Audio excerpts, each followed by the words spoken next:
Hello, everyone, and welcome back once again to the Tetracast. This is RPG Site's weekly podcast where we get the site staff together to talk about our favorite genre of video games. My name is Brian Vitale. Joining me, I've got Josh Torres. Talk about long-awaited games at last. Adam Vitale. Hello. And James Galizio. Hey, folks.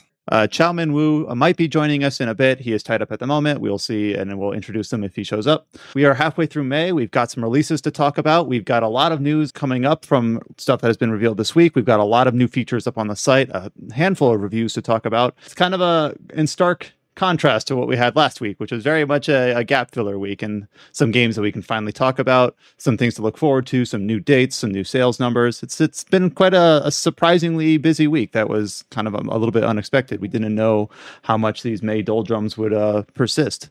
So I guess I will start with just going through a lot of the stuff that has been published on the site that we don't have the authors here on the podcast to talk about. And then as we go into the stuff that us here, the participants of the podcast, have written, we'll go start talking about what they've done for the site, their experience with the games they've played, and things like that. So without further ado, I'm going to just go in order here. I've talked about this on the podcast a few times, but I did finally write up a review for Weird West. It's up on the site. I won't linger on that any longer because I've talked about it previously last week about my final thoughts on the game. Also up on the site, we do have a written review for Voice of Cards, The Forsaken Maiden. If you don't remember what this was like the surprise follow-up game to Voice of Cards, The Isle Dragon Roars. This released this being The Forsaken Maiden, released in mid-February. Adam talked pretty positively about it on the episodes of the podcast around that time, saying that he preferred it to the first game. But Paige was able to put up a written review for the second Voice of Cards game up on the site. So we do have the Voice of Cards Forsaken Maiden review up on the site as well. And then we talked about this as a news post last week, or potentially the week before, about the upcoming Utawara Mono side game spinoff, Monochrome Mobius. So James talked about what this game is as like a prequel. I remember asking questions about whether it was set in the same world or how far ahead of the other games it was. But James put up a feature about the release details of Monochrome Mobius, Rights and Wrongs Forgotten. James, do you want to just kind of go over what your feature is trying to contextualize for the release of this game that's coming out later this year? So basically, Aqua Plus's releases have been one of the few holdouts for worldwide launches. So Monochrome Mobius being announced to be coming out the same day worldwide on PC was a huge deal, but it does come at the expense of a likely console localization. Because NIS America is on the record saying that they don't currently have any plans. Their September's already pre-stacked, so it's very unlikely that they just haven't announced it yet. And it seems very unlikely that any other localization company will pick it up later down the line after the PC version comes out, because, well, a localization will already be out there, and it just makes it harder for companies to justify.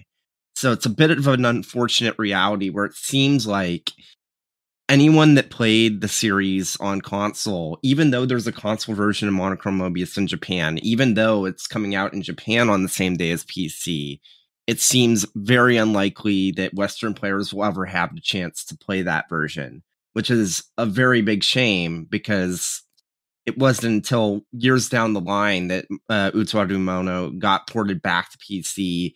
And for a lot of players, they played it on console.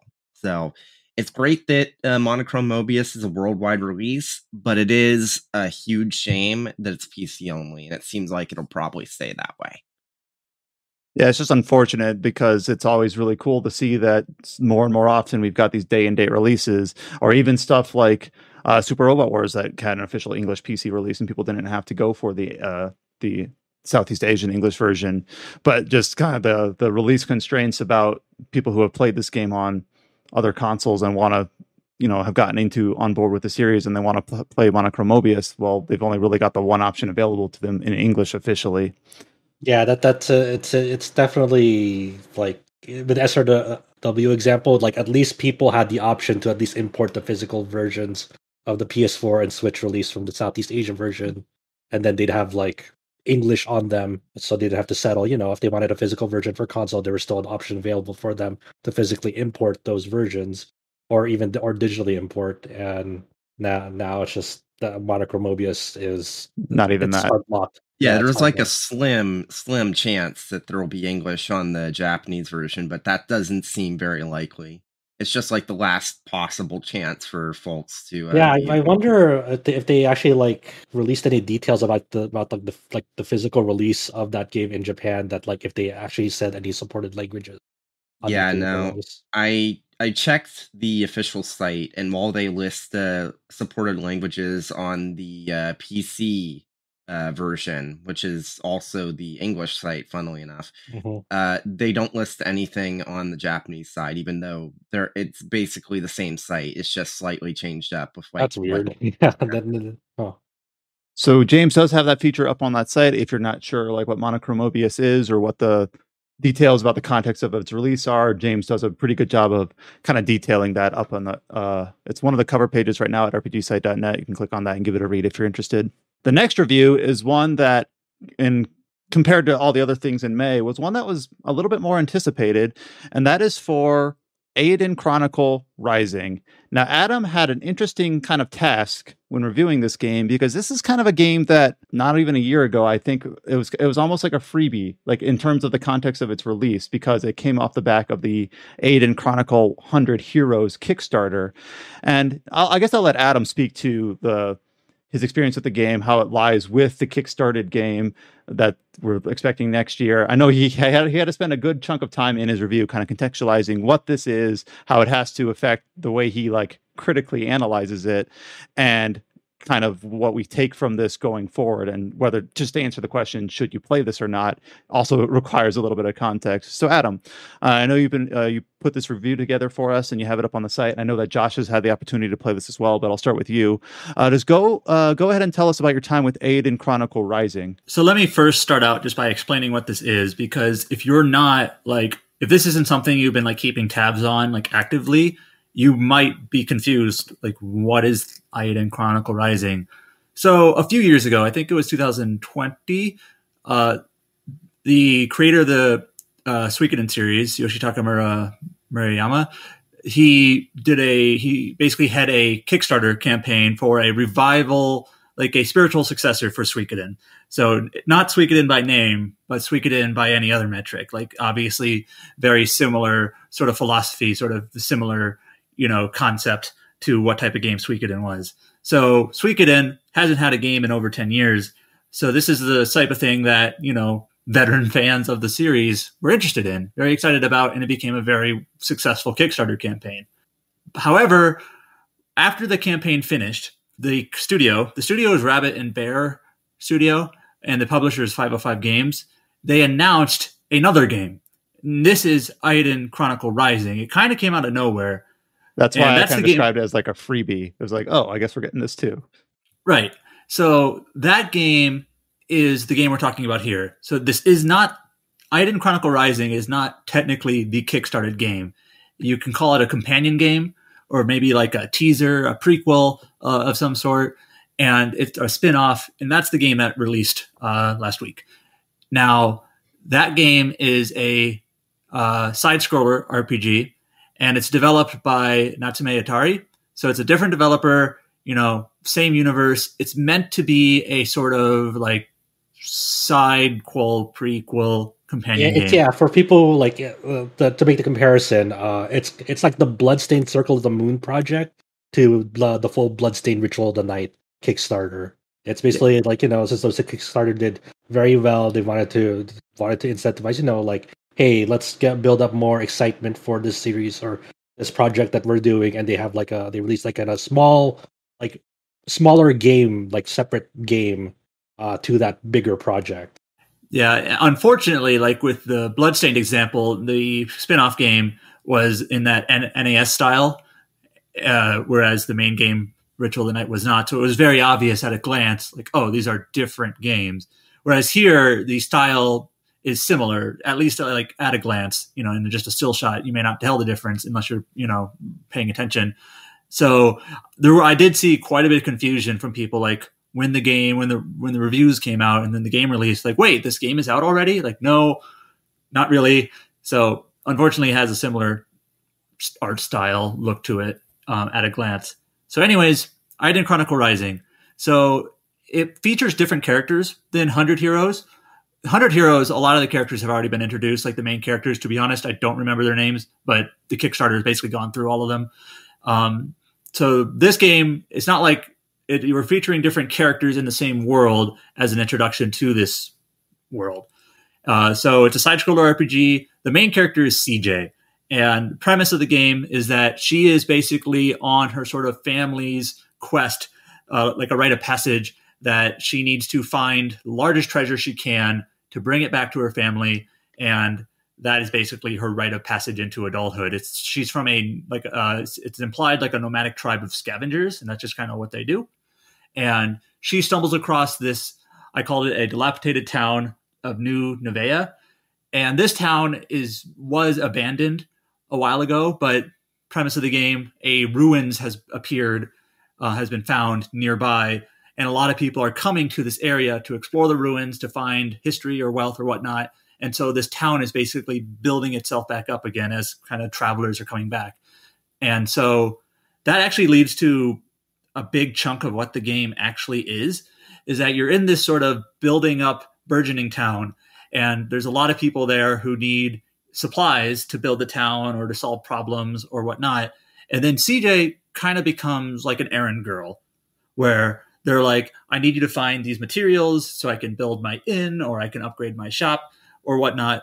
And when this game was announced, they announced it as sort of a town building game. And that's what they meant, is that you're doing all these sorts of quests, all these sorts of requests for the townspeople. You're going into the ruins and into other nearby areas. It is filled to the brim with fetch quests too, very basic fetch quests to just, get these people what they need to like build up resources that serve you. So let's say that you wanted to you're building up back this restaurant, and then as you build more of this restaurant, they'll have more items for you to purchase to get buffs from this restaurant, for just a small example. Yeah, and there are a lot of quests in the game. Like, I'm not kidding when I say this is the main thrust of the game on the gameplay side. There's more than 100 quests. I think if you include main quests, it's like 160 or something like that in a game that's about 15 hours long. So there's a ton, and most of them are very straightforward. It's a very simple game overall. So, if you're looking for something intricate or complex, this game is not really that. But yeah, you'll stumble across a ton of these quests. You go into these areas. It's a side-scroller RPG. So combat-wise, it sort of reminded me of Sakuna of Rise and Ruin, which was a couple of years ago, or a number of other side-scroller RPG games with a focus on combat. However, the combat part of the game, I don't know if it's the worst part of the game, but it's maybe the most uninteresting. It only becomes sort of interesting once you start filling out your move set, because at the very start of the game, the only thing you can do is you only play as CJ as first. Two others join you, but the only option that you have besides going left and right is just there's one basic attack button and that slashes in front of you. And that's all you can do at first. That's the first maybe hour of the game, I want to say. Yeah, and so you slowly, as you build up, for example, the blacksmith, you slowly can upgrade your weapons, and that along with that, you get new moves. You do get a slight double jump. You get the ability to do an aerial attack or a downwards kick and other things. But it's never too complex. It's very simple. Very compared to Sakuna and Rise and Ruin. I know that's a different developer and everything, but that game I felt was just a bit more flashy. It was more fun to control. There's a lot more cool things you could do. And I'm sure there's other comparisons you can make as well. But yeah, just the combat in this game is not really the main reason you'd come to it. It's just there. So that's what you do. Yeah, and that's the main thing that is sort of interesting about combat is when you start getting the additional characters. You get the two characters. You can switch between them on the fly with different attack buttons. Like CJ is on square on a PlayStation controller. Garou would be triangle, and your third party member would be on circle. And like you can just switch between them on the fly, pressing those attack buttons. And then it introduces the system. It's like a link multiplier or link attack. And like at the very end of like one of your attacks, and you switch over to the other character after it, it'll do like a flashy blue like switch icon, and they phase into there seamlessly, and you have like an attack multiplier for every time you do these link attacks. Yeah, so that's about as interesting as it gets. I mean, I don't want to say like there's anything inherently broken about how combat works. It's just kind of straightforward. Yeah. And that's really like we've described 95% of the game is you're doing these like side scroller dungeony areas. There's like a forest, there's a mine, there's the ruins there's a volcano. And then you do the, tons of quests. Like as you kill enemies, as you break down trees or mine rocks, you get ores and whatnot, and they increase in rarity. So, the later quests, you need the gold ore versus the silver ore or whatnot. And there is a baseline sort of satisfaction to seeing the town grow. I was actually going to ask about that. Like you described these as like straightforward combat, simple quests, but is there any sort of like, sometimes it can kind of scratch a certain itch when you're like tearing up the certain parts of the town, or like you mentioned this one person like needed something for their, I think you said bakery or shop and restaurant. Yeah. And like, is there enough interesting progression in terms of like I'm motivated to help these people out and get their things? So for me, when I was playing through this game, like it did scratch an itch. Just like I just wanted to find like a simple, comfy RPG, and that's what I'll give you. It's like it's very very simple, and it's just like, but it's comfortable as well. And there is a certain satisfaction to see the town grow, because as you're helping these residents out, you're filling out a stamp card for doing so. And then there'll be different tiers of the stamp card as you fill them out. It's kind of like when you go to a boba place, and then they have a stamp card there, and then after you get like 10 bobas there, and you fill out that stamp card, you'll get one for free, and then you'll fill out a new stamp card because you've been going to that boba place so much. And for this one, you fill out a stamp card, and then you advance the tiers, like go from bronze to silver to gold, etc. And as you switch over to that new tier, it actually like kind of changes like the atmosphere of the town to make it more lively, and like there's a new BGM that the town gets like as you're continually doing these quests and developing and filling out these stamp cards. So you do see a progression that feels satisfying on some level if you're looking for a comfortable, simple RPG. Like if you're willing to accept that's what the game is. And you'll see more people like flooding the town as well as you're progressing too. So at first there's not a lot of people, and then as you develop it, more and more people will show up in that town. So when you go from request to request, and Adam might be just now heading into this, like is there any like overarching narrative or plot or premise that starts to link them together? There is a little bit of that. There are definitely like some like reoccurring NPCs that have like a narrative through the quests.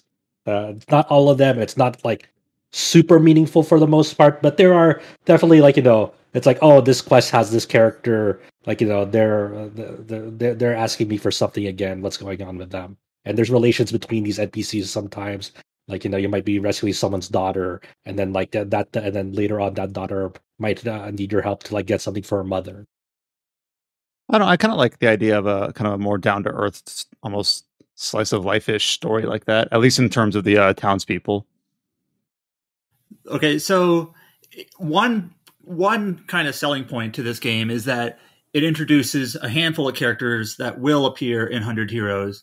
For those who are not familiar with Suikoden games have specifically 108 characters. They're not all battle characters, but they're all like characters that you recruit in Suikoden games, and some of them or actually a lot of them hang out your base, and you have like a base building mechanic where like they have different functions that they do or whatnot. And then a handful of them, actually quite a bit of them as well, join in battle. So there are a lot of characters.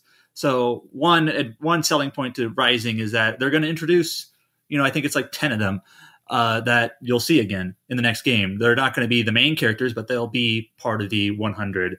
So it's not 108 in this case, it's 100 because it's not a Suikoden game. It's just, a follow-up. So you have your main 3 characters, CJ, Isha, and Guru, and then there's 7 characters that you meet in the town. You can tell that these characters are the like quote important ones because they have portraits, and some of them have really great designs. There's a trader who is an alligator in like a cowboy hat. His name is Hogan. He is very polite. When I was reading your review and you said like gator trader, like does he trade in gators? Oh no, he is a gator. Yes, there's like an appraisal person who is like a bird, like a parakeet of some sort, wearing like a suit with the it's like a tuxedo almost with the like I don't know what you call monocle. Yeah, well, he's got a monocle. He's also got like that sort of like tail of the suit, the suit tail or whatever you call that. Mm-hmm. Yeah. Yeah, he's a great design. There's a magical girl wannabe. Yeah, she's not wannabe. She is a magical girl. True. I think it's sort of funny how the game has like there's a slight talk about how magic works in the game, and then there's like the magical girl that also has magic, but it's different. Yeah. Anyways, and there's a couple other characters too. Not to mention, with one of your party members, Guru is literally a kangaroo with like a makeshift eye patch that's like wrapped with bandages to make that eye patch, and he wields like a really big like Buster sword on his back. So it's really wild with its character designs, and I kind of dig it. Yeah, and so in terms of like the part of the game that I actually probably enjoyed the most is I think the game is very charming. And I do think the localization, there were a handful of typos, but I think the localization is pretty well done. So, to me anyway, so the game does not have voice acting at all. It's all text, which is, totally fine by me. The original few Suikoden games didn't have voice acting. And I feel like the characters a lot of their personality does come out pretty well in terms of how they speak. Like CJ is like not very sophisticated, not unintelligent, but, comes from sort of this nomadic background of sorts. So she's very energetic, kind of gung-ho about everything. Guru is he's very sarcastic. And the way he speaks is a little bit more terse, and it really comes through. And then Isha is more like straight-laced, very proper. She grew up in her room reading books. And I think like the localization did a pretty good job at having these characters all, quote, sound different, despite not hearing them. So, I thought that element of the game was promising for 100 Heroes if they stick with the same localization process there.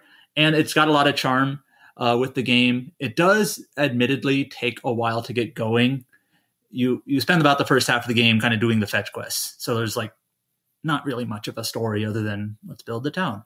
But then it does eventually come into play, and I wouldn't say it's like a cliffhanger at the end, but at the end of this game, not to spoil anything, of course, it does leave some plot threads open for the events that have taken place here, presumably to follow up on them later in 100 Heroes.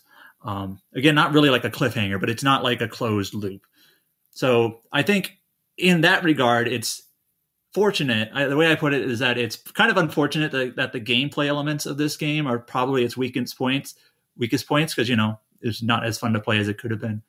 But it's also sort of fortunate in that the game that Rising is meant to foretell, it's not going to play anything like this one. So any of the weaknesses in the gameplay here will presumably not transfer over, because 100 Heroes is going to be it's going to be more traditional.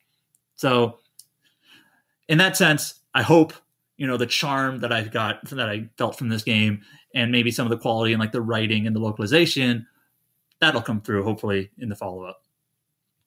I also appreciate that like navigating it is like painless for the most part. It has a very, very flexible fast travel system where like you can just get to like any place like within seconds, if not instantly.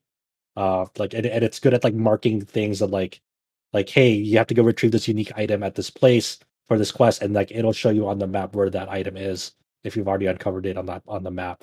So it's pretty like a pretty painless game to play in that regard. I think my one complaint when it comes to like navigation is I wish there was like a run button or a dash button for when you're navigating the town to like complete these quests, because even though like you go in the right section of the map, they might be like at the other end of that room in the map, and you have to like kind of slowly like kind of run over to them to complete it, which is it's a small complaint, but like it's very noticeable once you do a shitload of quests again and again. So if I was the type of person that was more interested in 100 Heroes, and I hear you talk about this as like a lead-in game or whatever, and this is a hard question to ask or answer because obviously 100 Heroes is not out. We don't even know how good it is. But would you suggest, do you get enough from your experience playing this game that you say like it really sets up that you want to learn more, that you want to hear more stories in this universe, that you really suggest playing this if you have any interest in 100 Heroes? I mean, I would say that it's not a very long game, so that how long did it take you to beat? I think it was about roughly 15 hours. Yeah, give or take. Yeah, I would say I would say this game is it doesn't seem super essential for 100 Heroes. If you didn't you might I imagine for 100 Heroes you might see a cameo from one of the main characters, if not all of them there, but. It's a very small scope story about this town and about the plot behind CJ and Isha and how Garou gets involved in it. But it's a very small scope story. I don't think it'll have super large implications for what 100 Heroes will be all about. It might get touched upon in 100 Heroes, but I don't think it's going to be a major factor in it. So it's more just becoming familiar with some of these characters and being like, oh yeah, I interacted with this alligator trader in Rising, and less about I need to know what happened in this game in order to make sense of the next one. And there might be a few small things, just for example, I'm not going to spoil this at all, but there's a storyline around Isha that could very well be followed up on in the next game, even though she's not a main character. And but I don't think the game will leave you out there to dry and be like, oh, you're fucked if you didn't. Yeah, it's not like, say, for a most recent example of media, say you will go watch a new Doctor Strange film and it's oh, you didn't go watch WandaVision. Well, you're kind of left out here to dry if you didn't go watch that show, because while that movie will lightly explain it, you won't really get the severe impact that show had in relation to the events that transpire in that film. I don't think that'll be a similar case for Rising to 100 Heroes. I don't think if you walk into 100 Heroes, I don't think that if you didn't play Rising, you'd be and it's a lower price game, isn't it? $15 or is it 20? 15. All right, so I that seems like it all seems to kind of jive in terms of it's a lower price game, it's a shorter experience, it's a nice appetizer, because if you're interested in 100 Heroes, you've backed it, let's say, but you just want to kind of get an introduction to the world and characters, you've got Rising here, and it's not going to be this essential thing. It's not homework that, oh, I got to play this before 100 Heroes or else I'm going to be lost. And obviously we're saying this with some conjectures about 100 Heroes because obviously the game's not out till next year. But I don't know, based on everything you're describing and the vibe that I'm getting, it seems like they've struck a good balance of kind of what this game is designed to be in terms of just being literally almost an appetizer. Well, I don't know why I said literally there, of being an appetizer metaphorically for the main experience next year. Any other final concluding thoughts on Eiyuden Chronicle Rising? We do obviously, of course, have the written review up on the site. That's it. Yeah, I mean, that's all I really have to say about it. It's like I said, if you're the type of player that just wants to look for something very simple and has that comfortable feeling, go check it out. It's not a bad game, I'd say. It is on the simple side, but that's okay sometimes. I think you just have to have the right mindset going in. That's I think in my concluding remarks in my review, I say something along the lines if this game was a standalone product, it'd be average, but you kind of going into knowing that it's a companion game for a larger project that it's introducing, and it does have an intentionally subdued scope and budget, then you can enjoy it more if you kind of understand how it's positioning itself. Yeah, context is everything. If this was the main Kickstarter project, then we'd be having a different conversation. So give that a read. It's up on the site, Eiyuden Chronicle Rising. Since it is a shorter game, I might try to pick this up and just kind of knock it out. The last review that we have up on the site from the last week is one that I'm going to have to hand it off to Josh to describe exactly what this game is, and that is the Centennial Case, a Shijima Story. So this is an FMV game from the same developer as 428. This is the director of this worked on 428. But the development studio is not from them. It's actually by hand, and that was the studio behind Neo: The World Ends With You, and this is published by Square Enix. It's not the same development staff, but it has some of the same talent behind it. But so tell me about what exactly is the Centennial Case, a Shijima Story. So Centennial Case is, like you mentioned, it is a full-blown FMV game, high-budget FMV game, which we don't get a lot. It's usually from like independent developers or smaller scope studios. And it is like a Japanese mystery adventure game. And it is very fascinating. First, let's start high level, because we're a little bit older, and when I say FMV game, I have an idea of what that means. But describe to me, like, what when I say that, or when you say that, like, when you're playing this game, what does that mean? How is it framed? Like, what are you looking at when you're playing through this? FMV stands for full motion video, and all of like I say, 99% of this game is live action cutscenes. That's what a lot of it is. It's the cutscenes are letterboxed. It's kind of presented like a movie. And much of the game is watching through scenes of live action actors interacting with one another, and throughout their interactions, you kind of get clues and information about the characters, like basic information about the characters that you're interacting with. So that's what like the main thrust of the game is. The game starts out with this best-selling mystery novelist Haruka, who is like at this signing session for her novel Killer DNA, and she's alongside her editor Akira and the science consultant of that novel, Eiji, and he works in he's a medical researcher.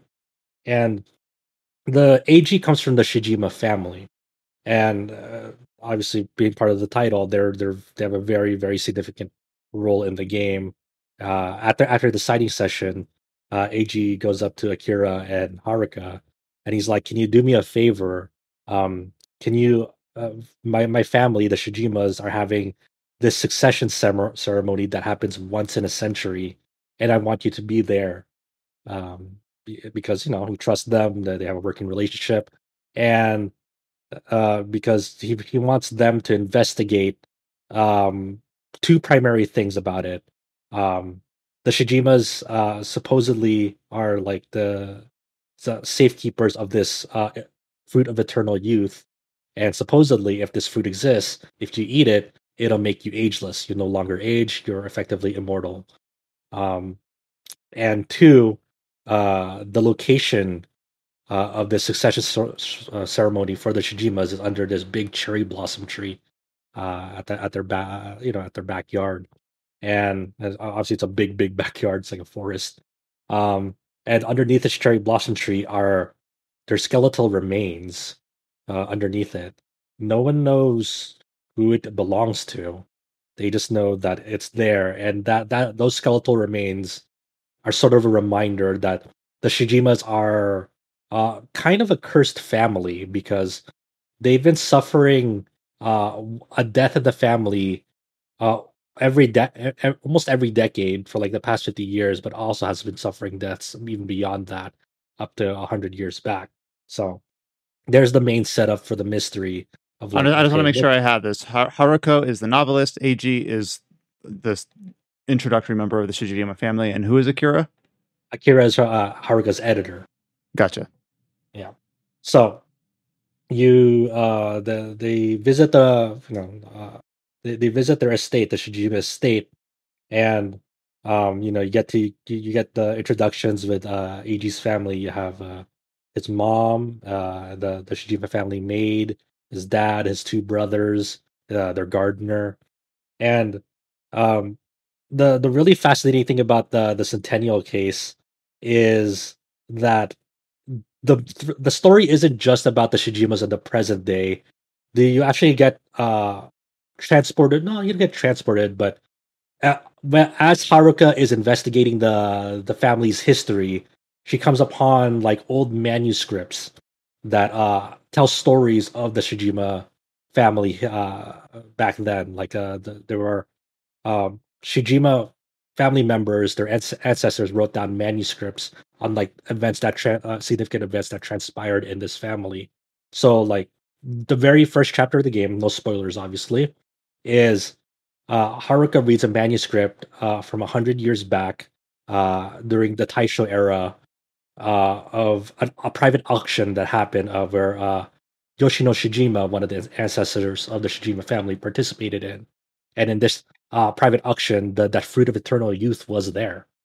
Um, so, and she reenacts that. The whole game reenacts that with full FMV cutscenes. But the neat thing about this is it's all Taisho era style scenes. So you get like Taisho era outfits, the state of the Shijima house, or the private auction that where this is being held at. Like it's decorated in Taisho era style props and like the way that's the scene. Do they do anything? As I was actually going to ask, like, do they do anything with like the post processing or the coloring to yes, like designate that it's so and when they're setting up the Taisho era like setting and all like subsequent chapters that may deal with different time periods, you have a brief like black and white film, that montage that kind of briefly explains like the era that Japan was going through to kind of set it up. And then like in that first chapter, like you'll have like very strong like saturations of the color, especially like when it comes to like pink or red, to kind of illustrate that that's how the Taisho era was characterized in the modern day, like when you think about Taisho era, and it reflects on that. So the coloring between like present day and that Taisho era first chapter are very different, but in a very like it's not like explained. It's just like you can tell when you see it, and it's very cool. I actually kind of like that. That's not explained. It's just a very kind of obvious, unwritten, unvocalized, visual, just identifier saying like it's obvious why they designed it that way, and help to designate and kind of help the reader and the player keep track of what time period they're in. Mm-hmm. And also not in a hokey way of just making like grayscale or something like that. Right. Yeah. It's very, very well done. So the main like flow of the game is once you get to a chapter, you'll see these events play out. So like in the first chapter, you'll see there's a private auction going out. You see how Yoshino works with a character named Josui to kind of get into that auction house because she wasn't invited. So as that's going on, all of a sudden one of the participants in this private auction is murdered, and you're like, what's going on? Like, what in the world happened? You find the she's been murdered somewhere in this private auction, and it's up to you to sort of piece together what happened. So a lot of the preliminary like investigation is done for you, presented as FMV cutscenes, where you see the state of the body, where it was located, and you get the alibis of the people, relevant parties in there. And as you're going through this like first phase, let's say, you kind of have like these some multiple choices on like how you react, what you say to people, but that's more for flavor, not necessarily to like immediately like impact the outcome right away. So as you go through that and you finish that up, and it's time to literally piece the puzzles together on like what is going on, you're brought into Haruka's mind for this to kind of piece together, because obviously Haruka is the one reading it, and then you go to like the mind of like the character she's reenacting. So in this case, it'd be Yoshino, and it's visualized as sort of a pathway of hexagons, like clusters of hexagons that form a pathway in her mind, and this is where it sort of gets weird as I'm describing it, but well, I'll try my best. One of these hexagons on this pathway at first, or several of these hexagons like along this pathway, are red hexagons, and they all have a question. So the example I give in my review is, where was this person killed? And that would be like the red hexagon asking that question. It's a mystery. And obviously you have a grander case to solve, but along that way, you have several mysteries to kind of think about before you get to make a conclusion about what happened. So this red hexagon, let's say for the example, is surrounded by or linked to two other gray hexagons in it. And on the screen where you're like kind of doing this gameplay inside Haruka's mind, there will be clues that you picked up automatically as you were doing that initial investigation phase, where there'll be like yellow hexagons on the side, and you can like drag and drop them into like that pathway. But you have to get the right clue in the right slot for it. So let's say the two clues that would to this like question is maybe like they were murdered in the room, and then that would be like, how would you reach that hypothesis? Well, in your investigation, you saw that there was a pool of blood in the room by the dead body. So when you link that clue of like there was a pool of blood in the room to where was this person killed, you make a hypothesis after you correctly slot that in, and that leads you to the hypothesis of, oh, this person was killed in the room. Because how do you have to gather that evidence? Like, I'm thinking like Ace Attorney, where you're like scouring a CG image and you're trying to find clues. Or is there a gameplay like that where you're trying to gather like these evidence that you can slot into these gray hexagons? So a lot of the legwork is done for you. Once you reach that like Haruka's mind section, those clues are automatically gathered for you. So there's no missable clues. Once you get to that section, you just have to find the correct clue in that. And it's not so much trial and error in this. You don't, because you'll have a lot of clues to choose from, but every single hexagon has a distinct pattern at one side of that hexagon that'll give away where it is on the pathway, because those red hexagons also have those same unique patterns on the opposing side. So what you have to do is find that yellow clue hexagon that has that distinct pattern and match it up to that red hexagon's pattern, so they're facing each other. So it's like, describing it might be like more complicated than what it actually is. It's quite simple once you see it, but once you link, but all the clues are gathered for you, and once you link those clues together, they'll form a hypothesis. So like, is it more along the lines of that you have a certain set of pieces of evidence or clues given to you, but as you iterate through your hypotheses, there's only one solution that fits them all together in the proper way? Yeah, like you'll conjure up a lot of hypotheses as you're doing it. So like, say like another clue to this question would be like, oh, there were blood splatters on the hallway. And that could be another possible thing of like, and then you say, well, if they died in the room, why is there blood in the hallway? Well, not necessarily, because those are two separate like things. You're thinking about possibilities at this point, so you're not correlating right away that like, oh, if this body was in the room, or they must have been murdered there, then what does the blood splatters mean? So like a separate clue of the blood splatters in the hallway, and you link it up to that mystery of where was this person killed. If you link those up, the simple hypothesis you make from that, totally separate from the other hypothesis that we made, is, oh, the person must have been killed outside the room. So those are two opposing hypotheses that you made, and you use those two clues to arrive at them. Now, when you make those hypotheses, you might have other mysteries that you unveil along the way of like, okay, if this person was killed in the room, what are some other clues that could serve as evidence for that to reach that conclusion? So you'll uncover and make more hypotheses that support whether that body was killed in the room, and then you'll find other hypotheses that would support whether that body was killed outside of the room. And that's because you've got two opposing hypotheses, and now you've got to find corroborating or substantiating evidence for one or the other. Yes, so like this game really surfaces like the process of deductive reasoning more so than actually doing the deductive legwork to like find clues. That process is already done for you. What this game really surfaces is the process of deductive reasoning. in that respect.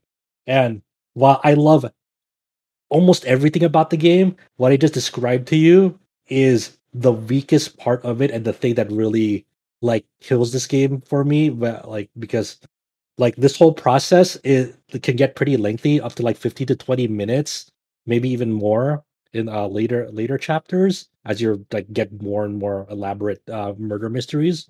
And like it's just you're just solving like a simple like puzzle, hexagon puzzle, to like get these hypotheses. And while I understand and appreciate the intent of it, the actual like process of like what you're doing as the player playing a video game, it gets really pretty dull and tedious because you're just kind of doing this again and again, like making more hypotheses to eventually, get an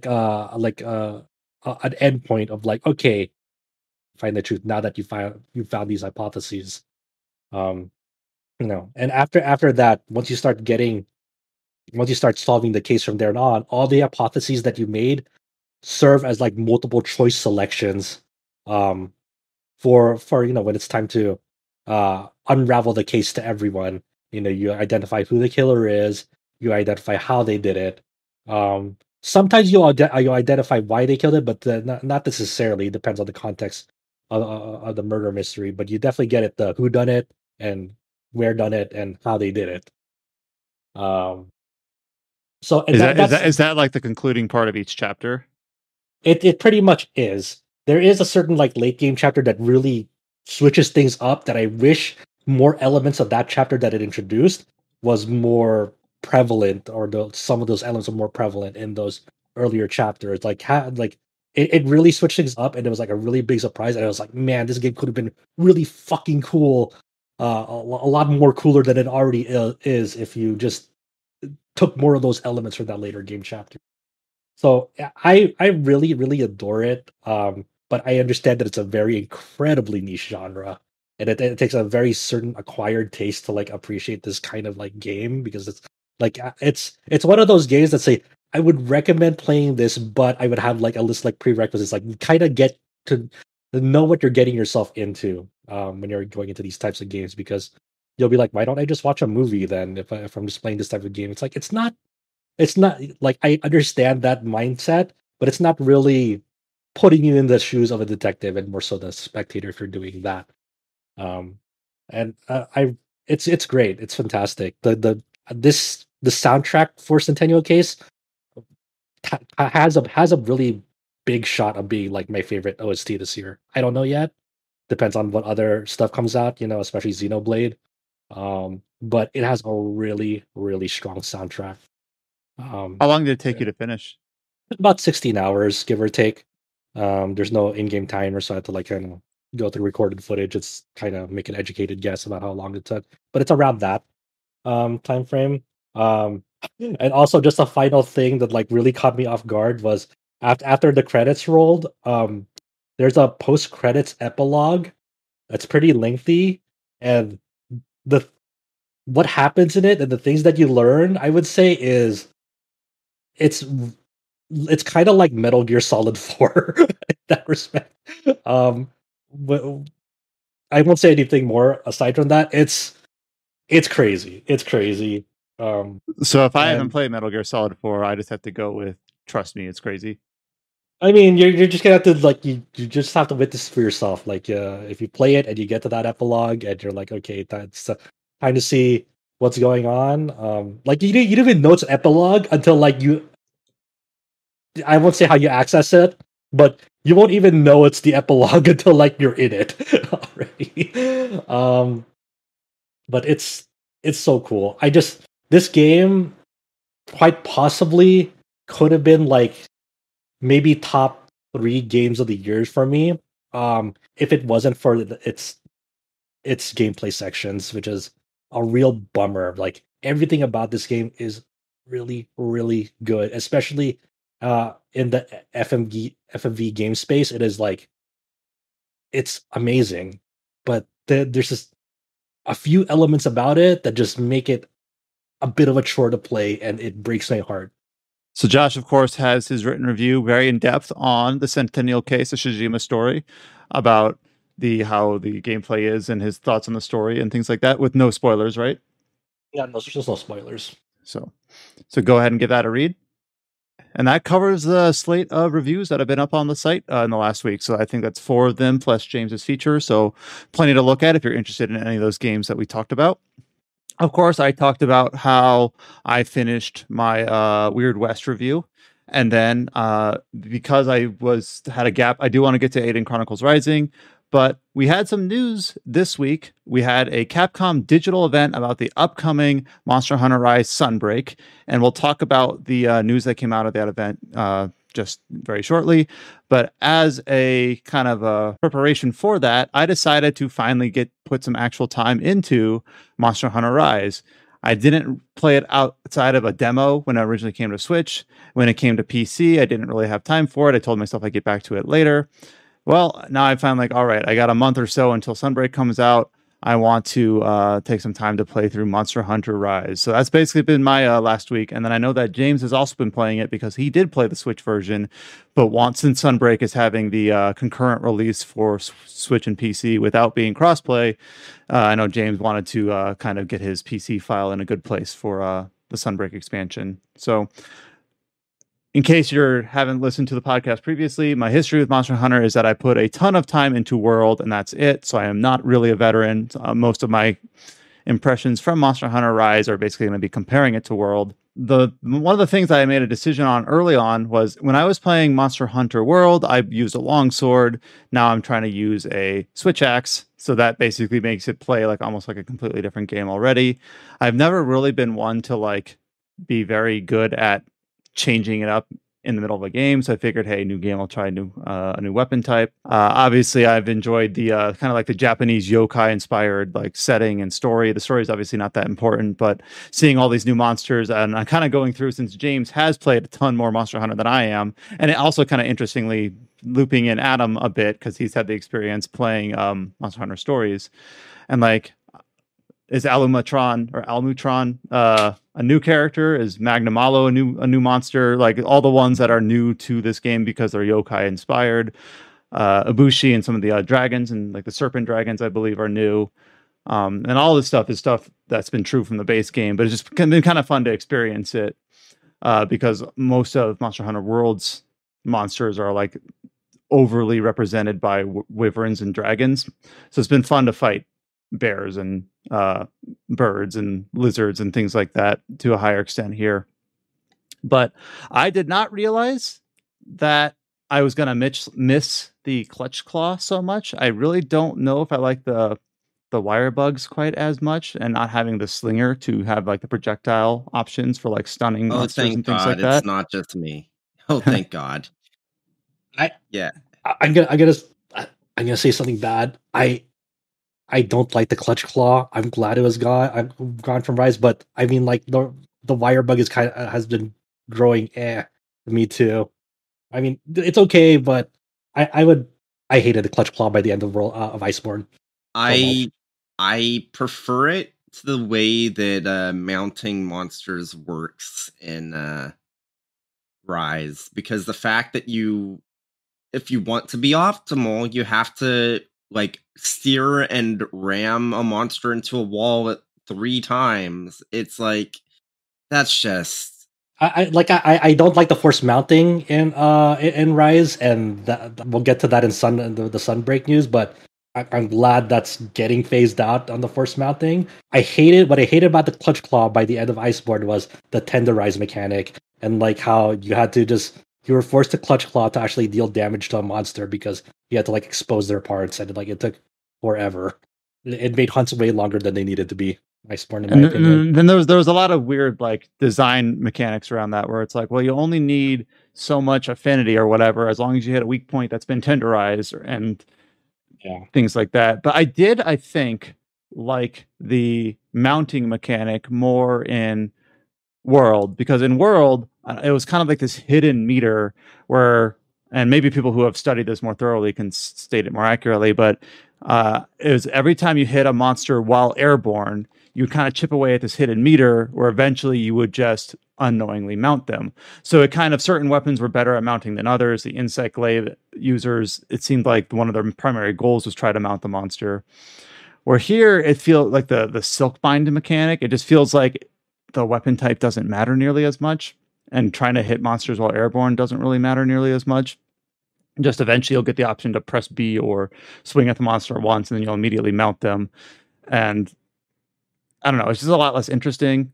I thought it was kind of surprising that some of the things that were stripped out of World, like I remember being in the Frost Caverns in Rise and being like, wait, don't I need a hot drink? Like, no, I guess not. Like, that doesn't exist anymore. A lot of like World and Rise, and especially Rise, like got very much streamlined. Like I had a revelation when I was like replaying Monster Hunter GU in January of like, wow, I missed not having like all these like weird mechanics like clutch claw and wire bug, and like I kind of missed like just very simple old school Monster Hunter. And like I know that makes you sound like a crazy person, but it was something very comforting of like just having how old school Monster Hunter worked. I almost feel kind of like an imposter when I'm like, no. Because like I'm like, oh, I miss the hot and cold drink or whatever, and then James could be like, well, back in my day we had paintballs and or things like that. And I'm like, well, I never. That sounds tedious to me. So maybe in a few iterations, having hot and cold drinks will sound tedious or things like that, or having these different mounting mechanics.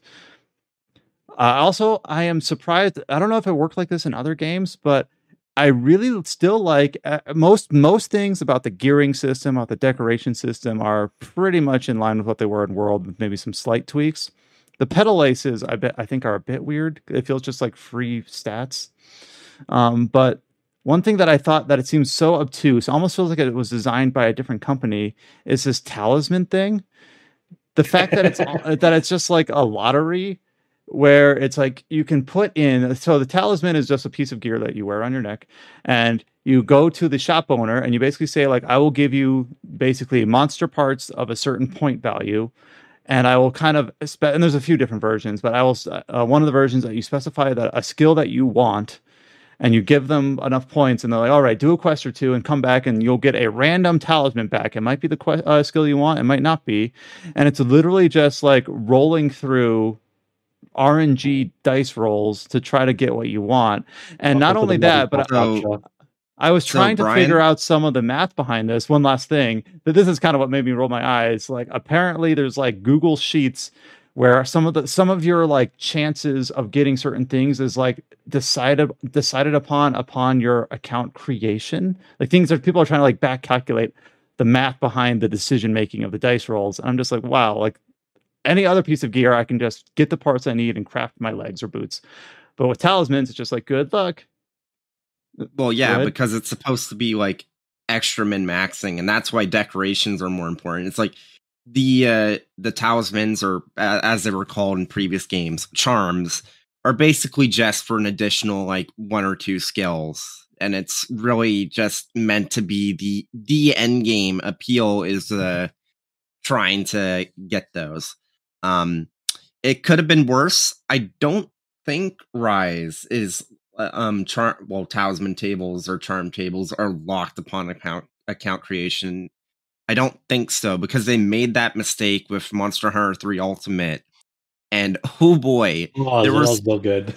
Yeah, there was these cursed charm tables. So as soon as you started the game, you wanted to send out a fishing expedition in the main hub and then change your system's clock, because by doing that and checking the results after a certain time, you can actually calculate what charm table you were on.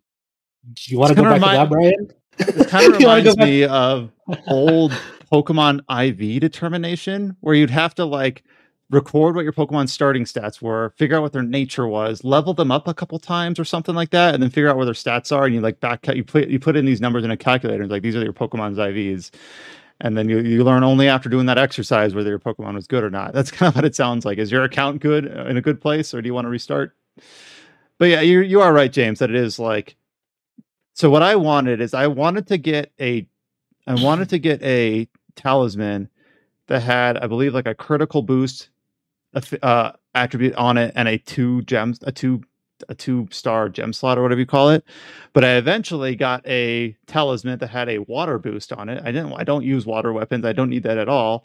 But it has 2 gem slots, 1 3 and 1 2. And I'm like, well, I guess I could I call them gems instead of decorations, I guess. Sorry. But I'm like, I guess I can just work with this. I can just use these 2 gem slots to slot what I need, because then you can craft. I do like the fact that you can craft decorations directly, because that's another like quality of life thing. Because in World, a lot of the decorations were you'd get like a category of decoration from a quest, and then you'd have to like identify it to figure out what you actually rolled. And certain like event quests, I remember there was like an event quest with a giant Jagras and one with a lava Seoth that were more like this. The whole point of this quest is to give you a whole bunch of decorations, which is basically just giving you a lot more dice roll opportunities to get the one you actually want. And if you actually got like an attack up or a critical eye or whatever, you're like, hooray! That was more the RNG in that game. Where in this game, it's like decoration crafting is really straightforward. Just getting the talismans to slot them in is a little bit more RNG. So overall, it's less RNG. Yeah, if it helps, Brian, it's funny, but Monster Hunter World is the only one where the RNG is the decorations instead of charms/talismans. Huh. So Monster Hunter Rise isn't a change. It's just the developers that were working on Rise kept the status quo. So yeah, how does that feel? More of a reversion. But what do you think about the game? Just like overall, like outside of like gearing and whatnot, like just the overall flow of the game.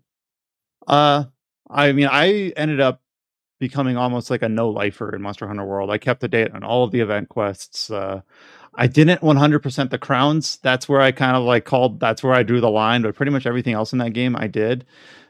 So when I'm going through Rise, admittedly, there's a part of me that like a lot of the monsters are carried over, a lot of their animations are borrowed, which is obviously fine. But I'm kind of like, all right, I feel like I just did this in some ways. I'm like, okay, I don't want to go in as hard as I did. That's why I really enjoyed the fights with like Ibushi and what was the other one? Narka, the Thunder one. Yeah. Narva, yeah. And like, because those fights were a little bit different. The Thunder Serpent fight, it involved a lot of like artillery and things like that in a way that didn't feel too gimmicky compared to the Rampage quest. I'll get to those in a later. The Thunder Serpent fight I thought was a really cool like arena, and it was a little bit gimmicky, yes, but not to a point where it was overbearing, where it felt like my build no longer mattered. I really do like the higher variety of monsters. It's really cool, like just to have like even like the spider, the Rachna spider, and the Rachna Kadaki. Yeah, there's just a lot more, and like the bears, like the Goss Morag or whatever his name is. Yeah, Goss Morag is my favorite monster in that game. I love it. Mm-hmm. Yeah, just the variety is a lot more interesting. And it's almost kind of fun where it's like, oh, Kushala Daora, I remember you jackass, or whatever. And I do like the just the aesthetic in general. The game kind of looks a little bit different because it was scaled up from a Switch original game. So there's something about the game that's a little bit more colorful, maybe a little bit more cartoony, which is kind of fun. The rampages are weird. They feel like spectacles that I don't know that in the rampages, that's the part of the game where you have multiple monsters like basically running at your gates, and you're trying to stop them, keep them out of town, and you build up like these almost like this tower defense sort of like cannons and artillery, and you can call in like NPCs from the city and frequently to help you out. And it's in those parts of the game is where it feels like your build doesn't nearly matter quite as much, because you're using the artillery, and then you get this gong, I forget what it's called, that basically boosts all your stats, where it's like, all right, now all your stats are boosted, go in and just mop them up and things like that. And of course you still got to play well, and of course there's like still a little bit of strategy to it, but a lot less. It just feels more like chaos and noise compared to Monster Hunter fights, like where it's 4 hunters on one monster, where it feels a lot more deliberate and a lot more skill comes into play a lot more significantly. So I don't hate them, but I really don't like. I've only ever done them, the ones that have been required of me. And I guess there's a whole series of like rampage weapons and maybe armor that comes from using those types of quests specifically. And I'm like, nope, I'm going to avoid those. I would recommend for anyone's sanity to just probably make use of what you can, because all of the stuff that you get in Rise now are just going to be phased out very, very soon in Sunbreak. Yeah, that's one thing. I don't want to like spend too much time like looking up what is the meta build for this and grind it all out, because obviously it's all going to be tiered up in the Sunbreak expansion. Let's see. The last thing. Do I have a last thing? I guess Monster Hunter World, I really didn't care about the story too much. Here I don't care about the story too much. I think that's pretty typical. Basically, the story is all about like, why are the monsters rampaging? What's causing that? But it's kind of just take it or leave it. It's enough to motivate the plot, which is kind of all I really needed. It's fine. The buddy system, a lot of it is kind of just the stuff that was in World under different coat of paint. James was actually correcting me. I was talking about like how the Tail Raiders are now the Mercenaries, how the Argosy works slightly differently because it involves the buddies, which are the Palicos and Palamutes. Oh, that's one thing I want to say. Palamutes are awesome. I think Palicos, the cat assistants, are probably more useful. They have a lot more versatility to them and the tools that they can use. But the fact that I can mount my Palamute anytime for like a speed boost and launch off them, I just really enjoy. Whenever I have to like run on foot any place, I'm like, God, how did I ever do this in World? I think Iceborne eventually did do like the what do they call that? Eventually it introduced a mounting mechanic that was sort of similar, but to have it on your Palamute at all times, I thought was really nice. Yeah, and I don't know, it almost fits like it's hard for me to like remember like, oh, Palamutes weren't in World at all. They feel like a real natural fit. It's been weird because I did a lot of palamuting in the original Switch release, and then like I untrained myself in the PC version to like not rely on Palamute as much, and just use Palicos for like because when I needed mats, that like just overall like what you said, Palicos are sort of more useful because they gather mats for you. But you know, Palamutes are just a very fun quality of life. Yeah, I was gonna say, I almost wanted to say I can't see Palamutes not returning with the next game, but on on one hand, I feel like I felt the same way about the Palico Hunter thing in Generations Ultimate, well, Generations and Generations Ultimate, and that's that hasn't returned, so it's like, who knows? For reference, Brian, in Generations Ultimate, you could actually set it so that you could hunt as your Palico. Oh, wow. And it had like a unique moveset and unique abilities. For Generations, it was actually incredibly overpowered. Like, you could make a build with boomerangs, and if you set it up right, it was like the most broken combination in the entire game, at least for the base game, Generations. So right now I'm about 30 hours into Rise. I'm about like Hunter rank 50 something. I want to try to at least get to the point where I fight the Crimson Valstrax once or twice and kind of call that like my finish line. Like, okay, I'm ready for Sunbreak. I don't think I'm that far away, because it sounds like you can kind of easily boost I can kind of grit my teeth and do more Rampage quests, because it sounds like those really boost your Hunter rank. So I'll do a few of those, get my Hunter rank up, fight the Valstrax. Well, actually, there's an event quest which lets you tackle Crimson Valstrax a bit early if you're up for that. Oh yeah, that's right, because the grind to HR 100 is the mind numbing. So yeah, I forgot they did that. Also, what do you call this? But you don't need to get to HR like 100 for the Sunbreak. You have to just be HR 7, right? I think. Yeah. I just wanted to fight Valstrax, and I thought that required 100, but I just had my. That's the thing, because obviously, Rise had like a 2. It is 100. Yeah. Normally, Crimson Valstrax is HR 100, but the event quest that James is mentioning that has a lowered HR requirement. And that's one thing that is kind of in the soup for me, because I know there was like the update that added the Elder Dragons, like a 2.0 and a 3.0 update that added Valstrax, and I don't know exactly what came in what order. So some of the stuff is like, I don't know exactly like what sort of benefit I get that people who played the game at launch didn't quite have. Well, I'll be honest, half the reason why I was fine with switching to PC is that I put all this time into Rise at launch on Switch, and then it's like, oh yeah, all of that grinding you did doesn't get backported into your Hunter rank. You need to do all that grinding again. And I was like, fuck off. Yeah. So my account's at a good spot, but my secret to remember like getting caught up to the game, like remembering its controls, is I am HR 139 in the Rise PC release. I checked, but I never did a single player story mission in that game. That part I thought was kind of weird. The village quests in some ways felt kind of pointless. Not pointless is too strong a word, but it feels like they did this weird delineation between hub quest and village quest. And I don't know if it really bought you a whole lot. I love this, Ryan, because World was your first one, and this is just the status quo for Monster Hunter normally. Yeah. Like, let's put it this way. You know how in Rise the village quests are basically just a tutorial? Basically, yeah. That's how it is in every other Monster Hunter besides World. Well, I hope you're enjoying this, because I feel a bit silly. Because in World, it was just like you had like a one quest board, and it was delineated between the different styles of quests, and it was like everything is here. Event quests, you can join onto multiplayer quests, do the single player story quests. Well, I guess that was the one thing that World allowed. In a very cumbersome way, it allowed you to join people on story quests as long as they both saw the cutscenes.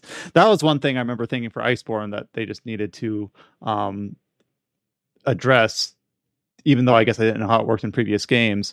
And I remember, what was it? I think it was the Shara Ishvalda cutscene in Iceborne, where you'll see your party members, so they could do it the entire time, and they just didn't. Yeah, so normally in Monster Hunter World, there's like this opening cutscene where your hunter runs into the monster, they roar at you, and it's like, welcome to Tigrex or whoever it is. And then like once you've seen that cutscene, you can leave your quest and join your friend's quest to both progress the story. At least because the Shara Ishvalda quest is a two-parter, if you get to the second, well, not the two, yeah, it's a two-parter because it's normally in the story, it's right after the Ruiner Nergigante kind of like preview fight. If you go right into it with a pre-made, like a multiplayer party, the cutscene will show all the people in the party. Yeah, so they could do it the entire time. And it's like a bespokely made cutscene. Like it shows all four hunters, each with like a slightly different animation based on where they're positioned on the field. Like it's not just like four copycats. Like it's a cutscene designed to have up to 4 players present. So I think whatever follows up World, Monster Hunter 6 or whatever, if they take World's implementation of story but allow it to be a lot more convenient to play through as a party or as a co-op or whatever, I think that would be a good thing to shoot for. Yeah, I feel like there's not many things like with Monster Hunter. It's a series where like obviously a lot of it is like maintained from one game to the next, but on the other hand, you never really know what direction you're going to take the next game in a series. Like Monster Hunter Tri was all focused on underwater combat. They completely axed that with 4, which was more focused on the is where mounting came in. Then Generations was more of just the same, but then they had the hunting styles. It's like they reinvent themselves all the time in some surprising way. So there's not many things where it's like, oh, I'm sure 100% it's going to be like this in the next game. They're going to fix that cutscene shit with Monster Hunter World 2 or 6, because that's like the one thing that unanimously everyone hated. One other thing sorry, go ahead, Josh.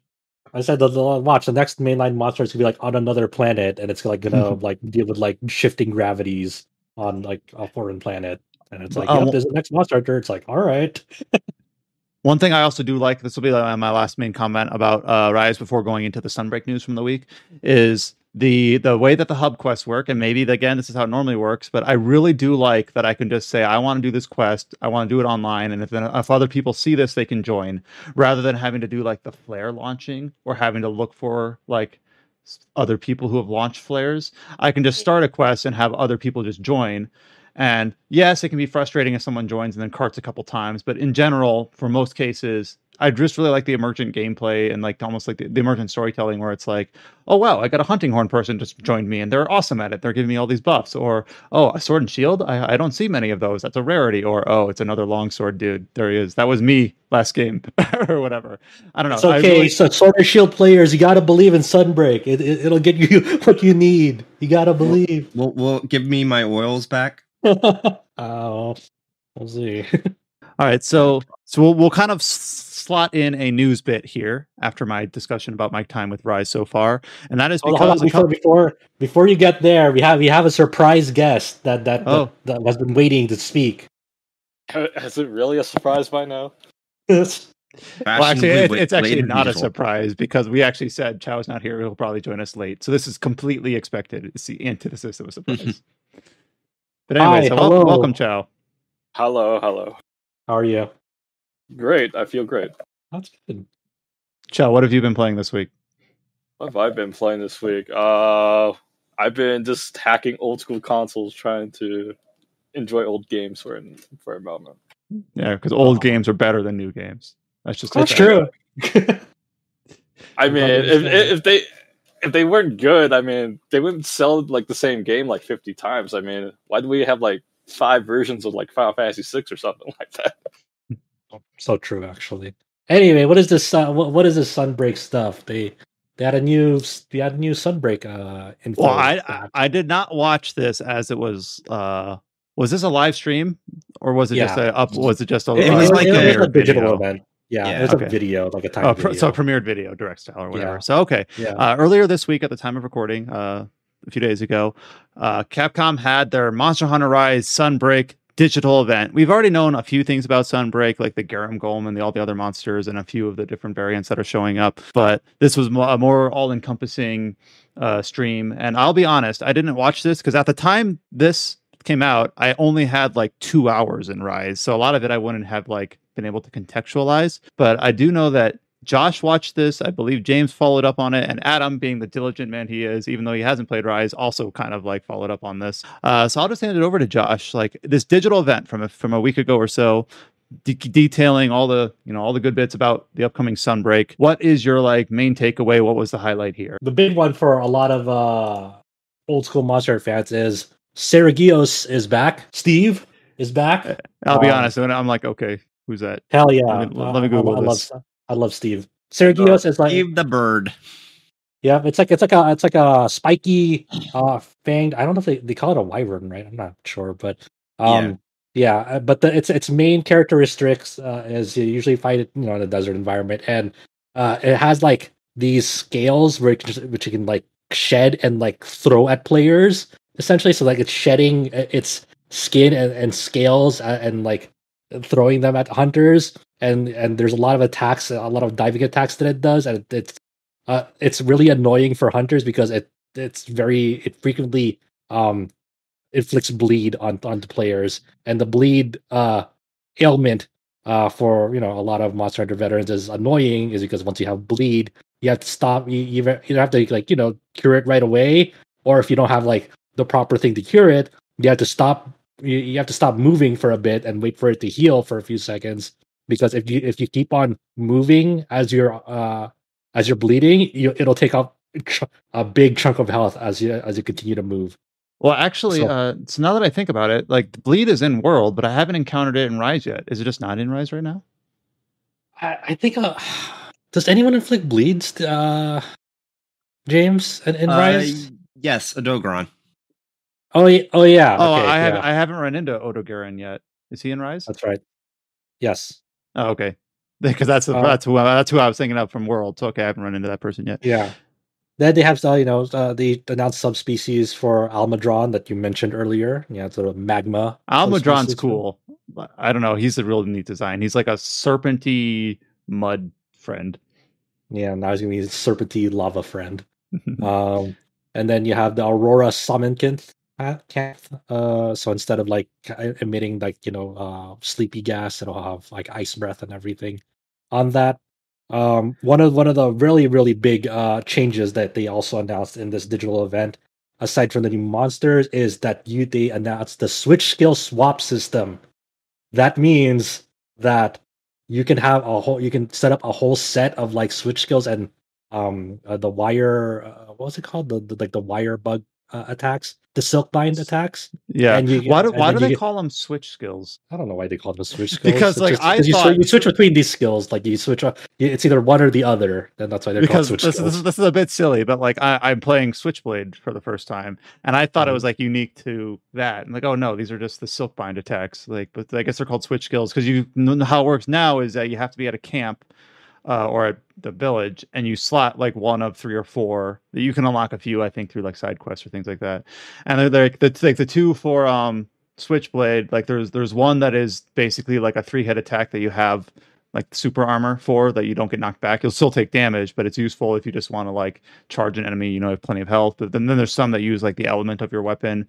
But now you'll have the option of switching between them mid combat. There's more versatility added there. Like switch skills and silk bite attacks are separate, like mechanics. Like for example, like with hammer, like your first switch skill is like a sideways hammer like attack. And then it gets another switch skill. I forgot what that other switch skill was off the top of my head. But then it has its own set of silk bite attacks where like what your initial silk bite attack is like swinging into the air and like kind of spinning in the air at like a top almost with a hammer, and then it gets like another switch skill that or not that switch skill, silk bite attack that does another thing. So like I guess I got confused because the one that I like to use for Switchblade is a switch skill that uses a wire bug gauge. So that's why I got confused. It's a switch skill that uses one of my wire bugs. Yeah. Sorry about that. Well, it's okay. It's all right. The terminology on it is not great. But now in Sunbreak, they'll allow you to like make 2 sets of them, and then you can swap between them at any time in mid combat. In it, so you can have like multiple switch skills and silk bite attacks on you, and you can switch between them on the fly depending on like what you need for the monster and certain phases of the monster, which is really cool. Because it allows you to customize your playstyle even more. It gives you more options during combat.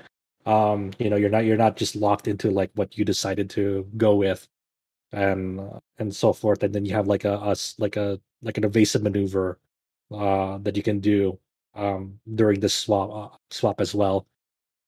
So that's really cool. I'm sure they said like on May 16th they're going to start rolling out introduction videos for all the classes in Sunbreak. There's no new classes in Sunbreak, but they all have new switch skills and silkbind attacks for the upcoming expansion. So we're a few days away on that, barely like 2 days away, and we're going to start seeing what the new abilities each class has, which is really exciting because a lot of the classes right now in Rise, kind of not all of them, but some live and die by their like silkbind attack and switch skill arsenal. So we'll see. So I've been using longsword in my Rise PC because I haven't. It's funnily enough, like longsword's never really been my main weapon, but it's kind of fucked up that to get the Helmbreaker, it's a Silkbind skill instead of just part of the weapon, like in the world. They like, it's so bizarre that like they really didn't think about like the balance of like silkbind attacks in Rise, because some silkbind attacks like consume 1 wire bug. It's like, why this silkbind attack is so good, So it's crazy. We'll see what that brings. They also announced the follower system in Sunbreak. These are specific single player only quests where you can take NPCs from the game to like with you on that quest, because it's probably maybe story relevant for them. So they announced, the followers are kind of like the palicos that you bring, where they'll help you out in battle and they'll heal you if you need it. But they'll also deal damage. Unlike them, however, like followers can also initiate mounts on their own. They can ride monsters, so that's kind of their main differentiation between them and the animal buddies that you can bring along with you. So this feature is available in both the Elgato, the new Elgato hub in Sunbreak, and they'll also be available in Kamara Village as well. So we'll see how that manifests in the game. But that's pretty cool for people who wanted to kind of interact with the NPCs more in there. Like you kind of do with during the Rampage quest when you can summon them, but that's about it. And I think like the the funny thing that they like showed as well is during the Malzeno fight. Malzeno is the flagship monster in Sunbreak. The vampire bat dragon. Yes. Malzeno has this unique blood blight mechanic, which is very reminiscent of Gore Magala's frenzy mechanic in older Monster Hunter titles, where Malzeno basically, when it inflicts you with blood blight, you kind of have this kind of tug of war between it trying to like suck your life force out. And if you're able to like kind of break free of that life force, you don't really suffer a big HP penalty on that. The frenzy mechanic that Gore Magala had sorta had a similar effect where if it inflicted frenzy on you, it would basically continually like debuff you and like kind of suck your health. But if you're able to break free from that frenzy mechanic, if you do enough damage, it'll actually give you like a substantial buff from it. I don't know if the blood blight mechanic will give you that necessarily, but if Balzeno it drains enough of your life force, it'll evolve into a more fearsome monster with different, I assume, different attack patterns and AI behavior. It'd be a lot more aggressive, and that's very much like Gore Magala in previous entries, where if the frenzy mechanic is inflicted upon players enough times, Gore Magala will evolve, and that fight becomes way more deadly in that phase. So, for people who want to keep the Gore Magala dream alive, you have a Sweeto Gore Magala already in Sunbreak with its flagship monster. Who knows? Who knows? I know I have a friend who's very much a big Gore Magala fan that really, really wants to see their return in Monster Hunter. I'm reading through the I think you're getting to this. I'm reading through the news post that you put together for this, and these last two things I think are actually like the most of them. Like, thank God, these little quality of life updates. Yeah, they started teasing like a bit of like some of the quality of life improvements they're introducing into Sunbreak as well. And for people who have played Rise for a while, this will be very, very valuable to them. The first one they showed off is now. This is so stupid because it's like one of those things that like you should have been able to do but couldn't. You can now initiate a wall run without having to wire dash into it first. So like in Rise right now, if you want to wall run like a pretty high like wall, you have to wire dash into it first. You can't just like normally just like sprint into it to initiate it. So and if it's not a high wall, it's just silly because you're standing like a foot in front of it. Like, all right, let me like aim at it and fire at it so I can start running on it. Yeah. And another one which is very, very big and might drastically like shift how hunts work in Sunbreak is now usually when you do enough Silkbind attack damage to foes in Rise, they'll go into a down state and they kind of have like a dizzy like icon over their heads. But like during this phase, you're forced to ride the monster and mount them and like bash them against the wall 3 times to down them. And like even like if you're just trying to attack it, it'll automatically make you ride them if you try to attack them in that down state. So like it was kind of like how it works in practice is as soon as the monster is stunned, whoever hits him first starts riding them. And it's almost accidental sometimes. You're like, oh, I guess he was stunned because I was in the middle of a combo and my hit just landed next. All right, I guess I gotta do the mount crashing now. Yeah, and mounting in Rise like isn't like a perfect system because like it's kind of fun like when you do it the first few times and seeing like how what attacks you can do with the monster as you ride them. It gets old very, very fast. Yeah, it gets old pretty fast, and like the amount of damage you do to a monster when someone is riding them is like practically nothing. So like you have to pretty much wait it out and hope like the one riding them knows like the fastest way to kind of like get them down while doing enough damage. So now in Sunbreak, when monsters go in that down mountable state, you don't have to ride them. You won't be automatically forced to ride them. You can continue attacking them, and you won't have to like be forced to ride them. So that's pretty cool. and and then they said they shared that they'll have more quality of life enhancements to announce, at a later date. And if these are the first ones they're revealing, that I'm kind of hopeful for whatever else they have to show, because this kind of at least is acknowledging that, like, hey, there were problems with Rise that we can fix, and hopefully more meaningful changes and improvements will be shared on that. But that's a good chunk of Sunbreak that they revealed in that digital event. It was a lot. I wonder if that not having to mount them it's almost just like paralysis by another name. They'll just be stunned for a bit for you to do what you want with. Yeah, I mean, I have to imagine, like, because in some ways you can do more damage to just like a down like a down monster that state than just like bashing them against the wall. Oh yeah, 100%. Like, because the thing is that yeah, you're getting the burst damage from like knocking them into the wall a few times, but think of all the damage you're losing by basically nobody else being able to hit them. So yeah, while one player has to do this exercise, the other three literally just have to like sit on their hands for a bit because they're doing 1 or 2 damage per swing, and like, all right, I just gotta wait. Yeah, at least in Generations Ultimate, when somebody else had mounted the monster, yeah, you weren't dealing much damage, but at least when you hit them, it was like adding to the bar, which made it easier for the monster to be knocked over. Which is funny because the way it worked in Monster Hunter 4, it's like it was even worse. It's kind of like the same situation with Rise, but worse in the sense that if somebody mounted the monster in 4 for Ultimate, if you attacked the monster as someone was mounting it, it made it easier for the person that had mounted it to fall off. Nightmare. Wait, say that again? If you attack the monster, you could knock off your ally. Yeah, it was a nightmare in 4. It's just like, oh god. And the fact they changed it from for Generations was good, but it also meant that it was like confusing because it's like, but it was the exact opposite. You didn't want to attack the monster, but it's like now you do. It's like, yeah. And now it doesn't matter because you don't do any damage.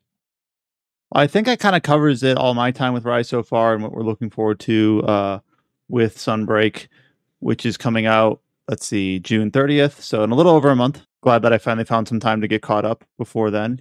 And I'm guessing some of these quality of life features will be like free updates to the game that you'll have access to regardless of whether you have access to the expansion or not. If I remember right, Iceborne did kind of the same thing with some of its differences that it made with the Clutch Claw.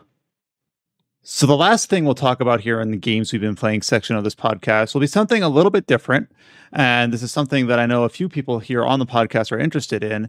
And that is that James has received his Switch deck. Why did I say that? I caught myself as soon as I said it. Damn it!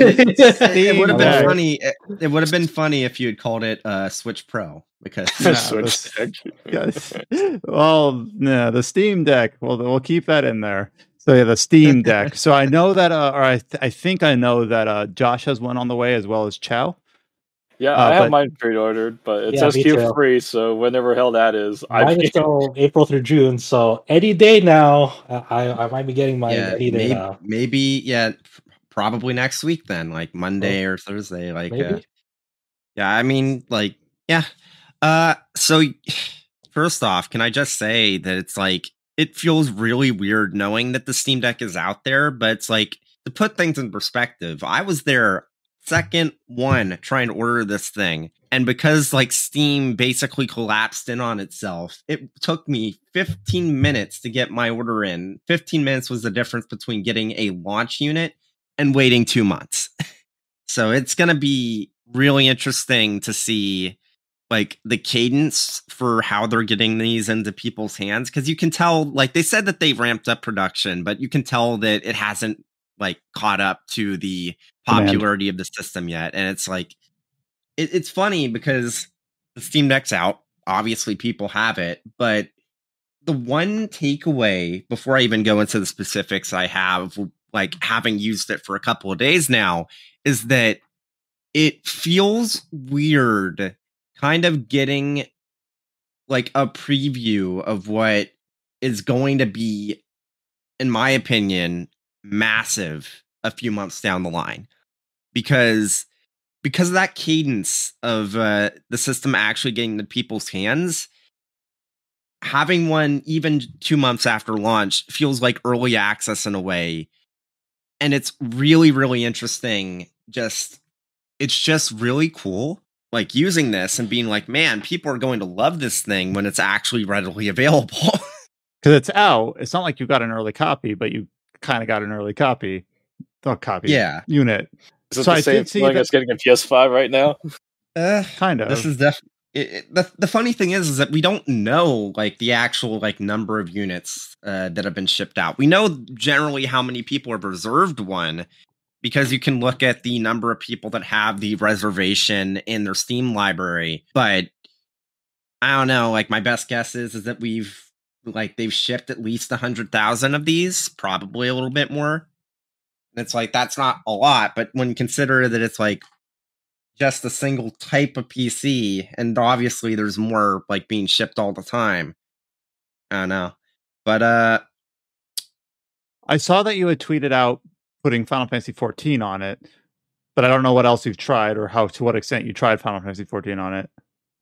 So I've spent the last couple of days doing a bunch of different things on this thing. So rather than me try to go over everything, I guess I'll have an open floor, like if anyone has any questions about like actually using this thing. So outside of just installing games on it, just for like, for lack of a better word, shits and giggles, have you installed anything on the Steam Deck that you then put significant time into and you went ahead and played 3, 4, 5 hours of it that way? Yes, one of the things I don't want to talk about on the podcast, but there have been a few games that I put quite a bit of time into. Just last night, I was messing around with Steam Input, and I tried Risk of Rain 2 a bit, put about an hour into it.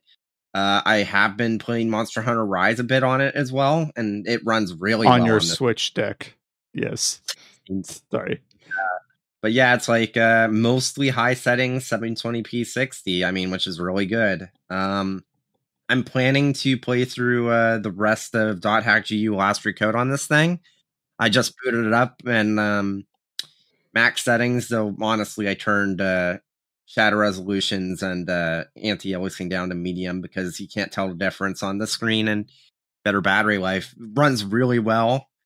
Is it just comfortable to like the hold? Like I know a lot of people's like was worried about like the placement of the sticks, so, like where the face buttons were.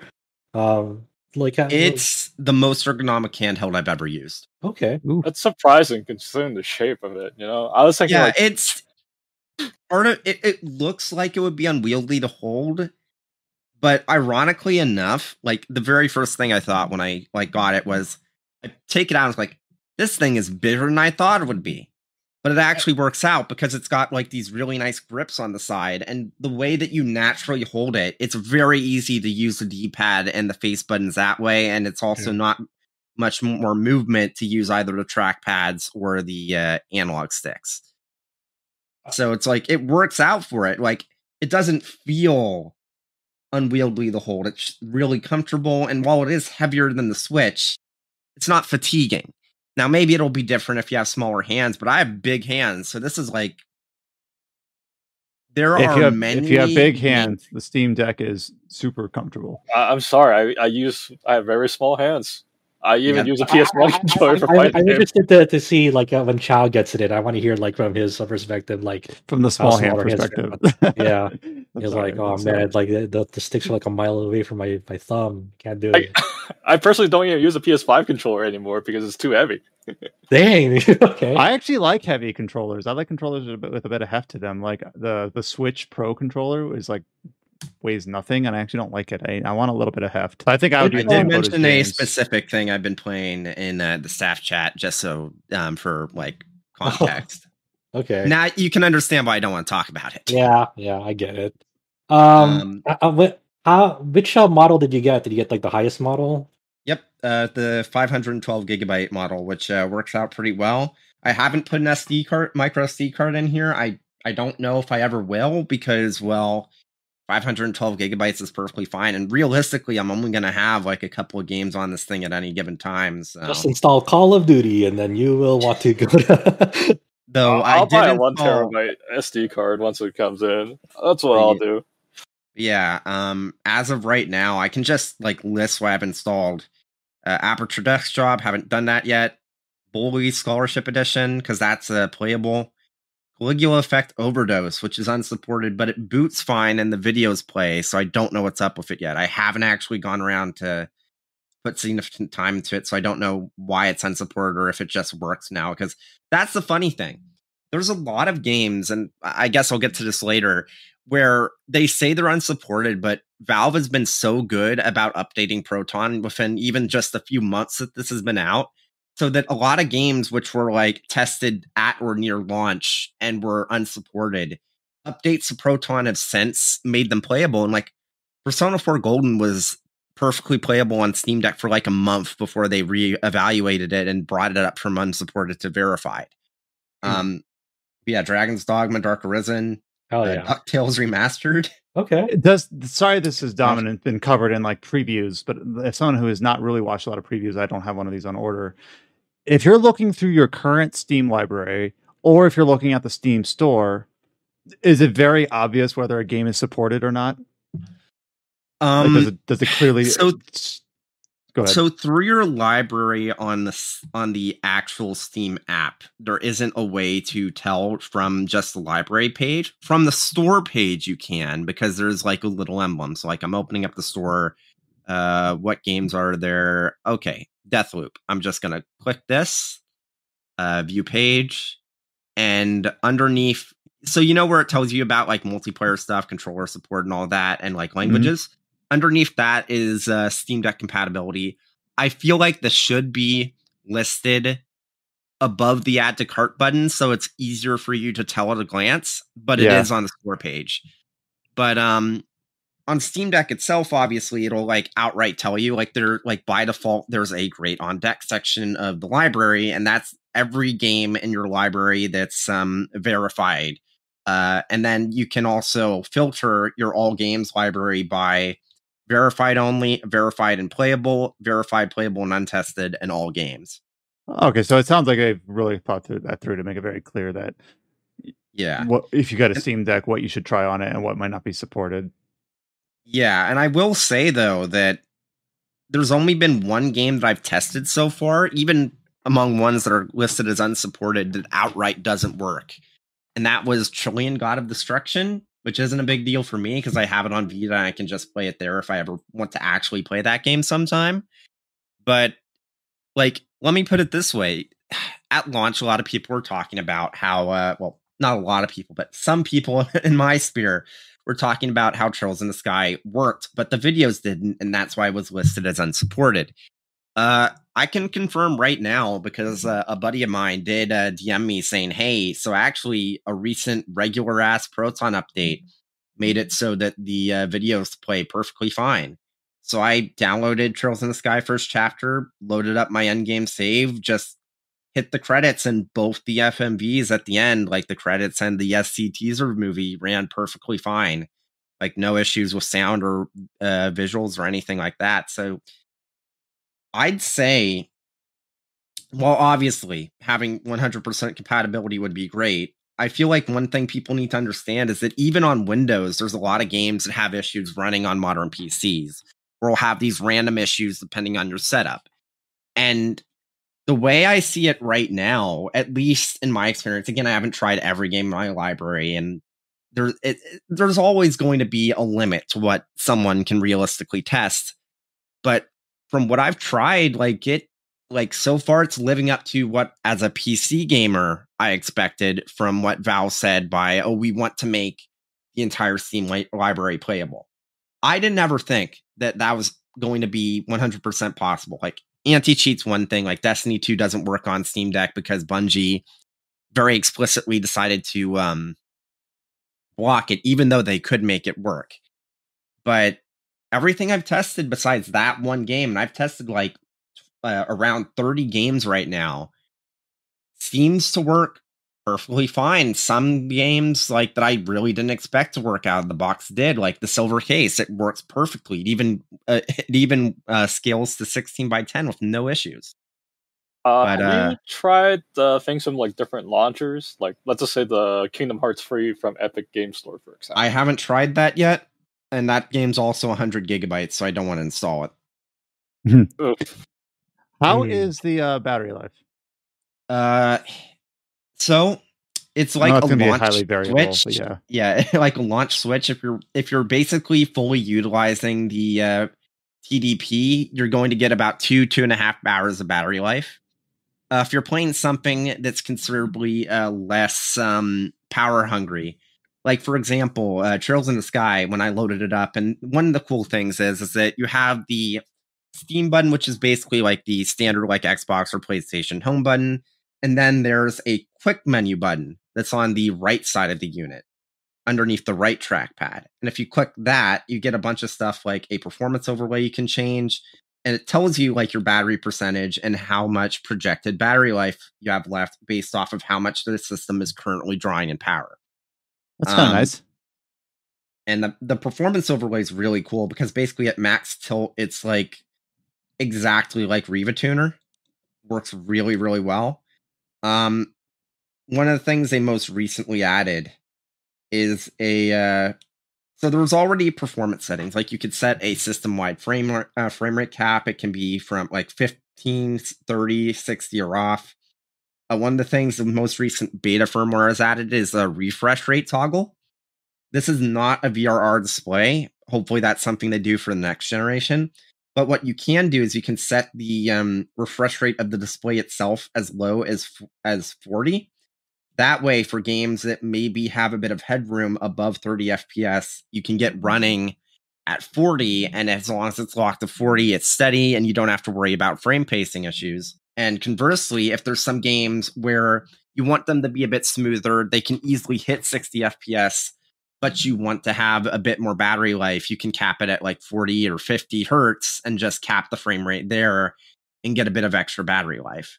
It's I guess the one thing that I can say is it's a very tinkerer friendly handheld.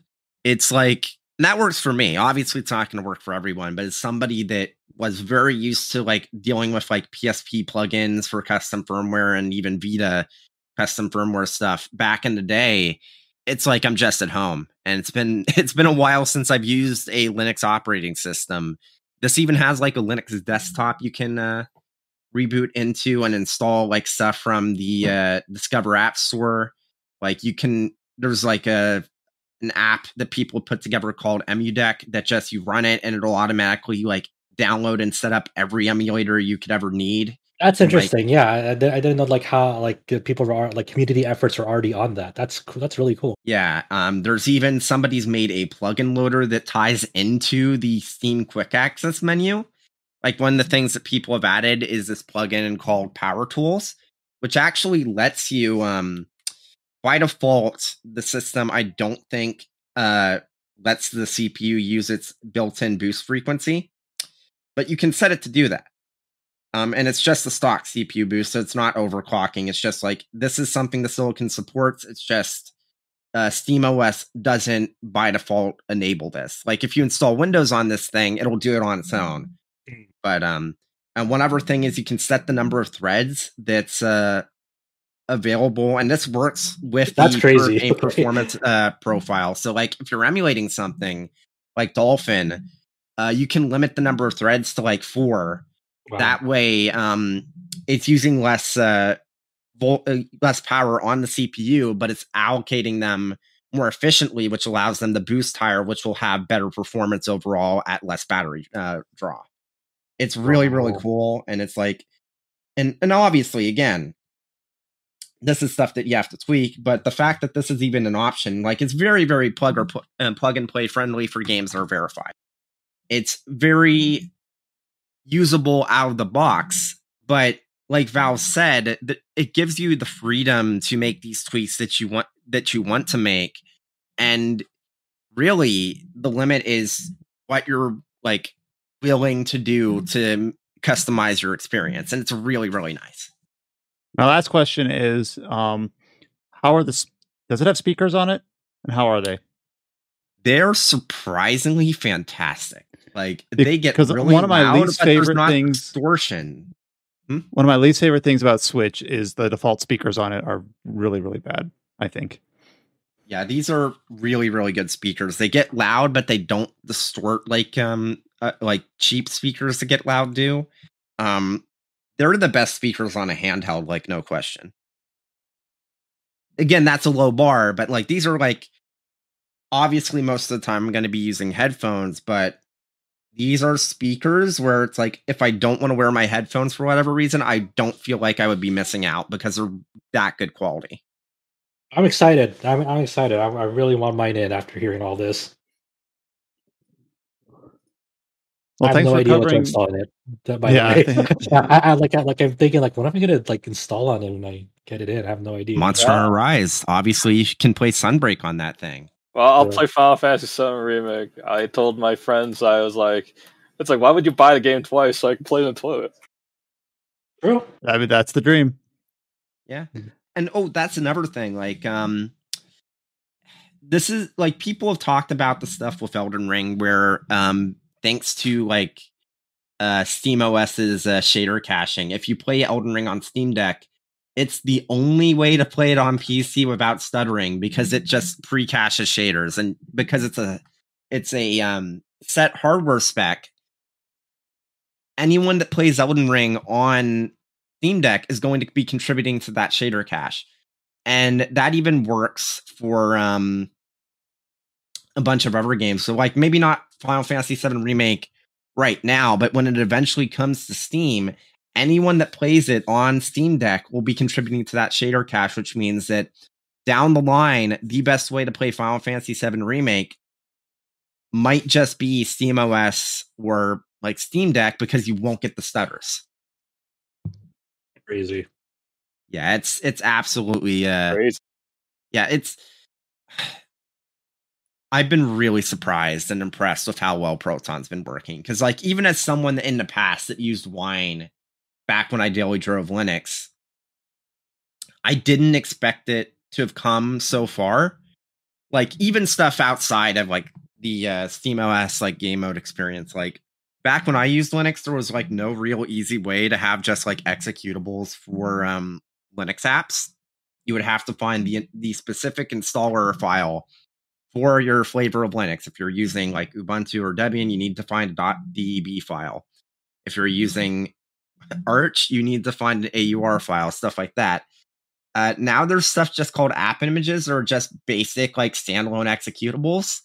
And this is like going out in the weeds, but my takeaway has been I have never been this close to like straight up going back and ditching Windows than I have now, because seeing like how well these games that I play all the time are working on Linux right now, and seeing how much easier the desktop experience is, even with the limited scope of the Steam Deck, it's like, man, I think people are sleeping on how well this is making the argument that maybe in the future, if somebody's making a gaming PC, they shouldn't even consider Windows, because this is like, man, I don't feel like I even need to say it, but like Windows 11 and even Windows 10 there are so many issues that are just gets frustrating the more and more I use it. And it's like, man, getting close to the point where it's like, I'm fine with dealing with some Linux jank because it feels like it's getting less than Windows jank these days.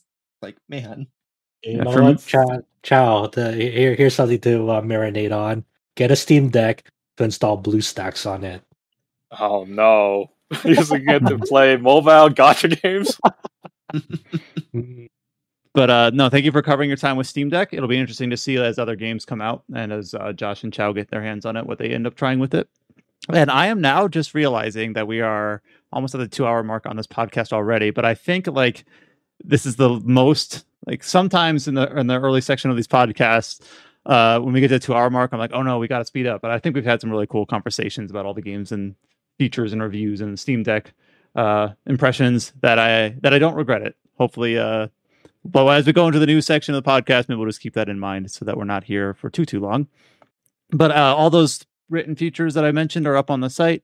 We've gone through we've gone through round robin on all the podcast participants to talk about what we've been playing, what we've been trying out. So let's go into the news section, and we will start out with a couple of game announcements. And This first one is from, I guess, formerly known as MiHoYo, but we got a new action RPG announced from HoYoverse. And HoYoverse is a new moniker adapted from MiHoYo, who is the developer behind Genshin Impact and Honkai Star Impact in those games, as more of a global brand moniker.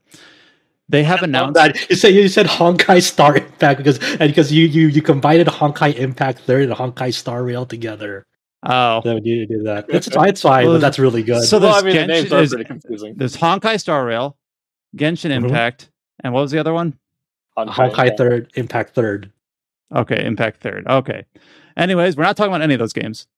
We are talking about Zenless Zone Zero.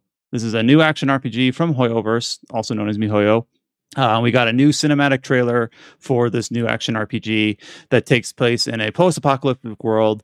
When I look at this trailer here, it reminds me of a very clean, fluid-looking, almost like Scarlet Nexus, only a lot less like grungy and a lot more. Honestly, it looks like it has a lot more budget behind it and it has a lot more stylish character design, I think.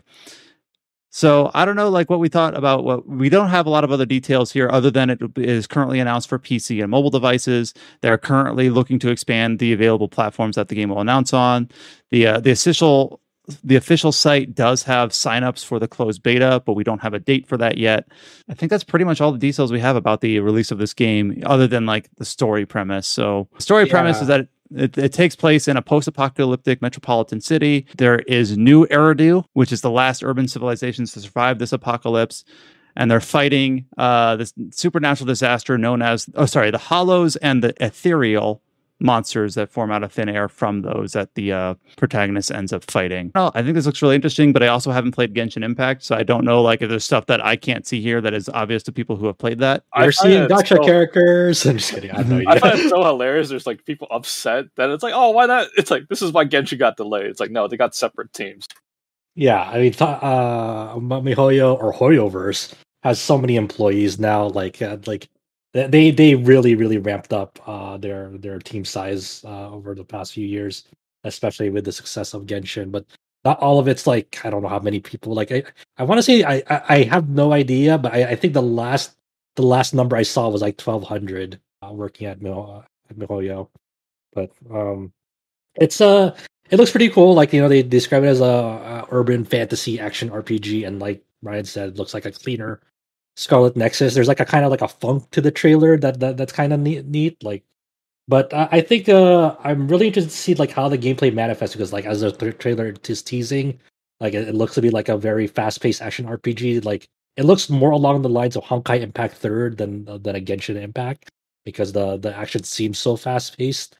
In that trailer, part of the description is they're teasing like there's some sort of like roguelike element to the game as well. I'm really interested to see how that manifests. But the people at MiHoYo do a lot of great work, especially when it comes to character designs. Like there's a lot of distinct characters that they already shown. Like one of them is like a bear that reminds you of what was the name of that manga called with the space colony? But it reminds you of that. One of them looks like Ragnar the Blood Edge from BlazBlue with a mask over them. The bear is cool. He's like a giant grizzly bear in like a judo outfit. Yeah. So I mean, I'm really interested to see more. I'm just really surprised that like they've been announcing games left and right. Like they're still doing closed betas for like Honkai Star Rail, and that's not out yet. And then now here they are just announcing another full-blown game. I'm interested to see it to learning more. It both this and Honkai Star Rail, like they interest me. I don't know if like I'll latch onto them, but what they do shows like it's cool. Like it's cool that MiHoYo has grown to this degree, because they make cool games. I think what happens more like they want something similar to Honkai Impact again. I mean, what people play Honkai Impact is that they love the action of this game, but it gets old really fast. So they probably want something that's like something better, Yeah, that's how I look at it.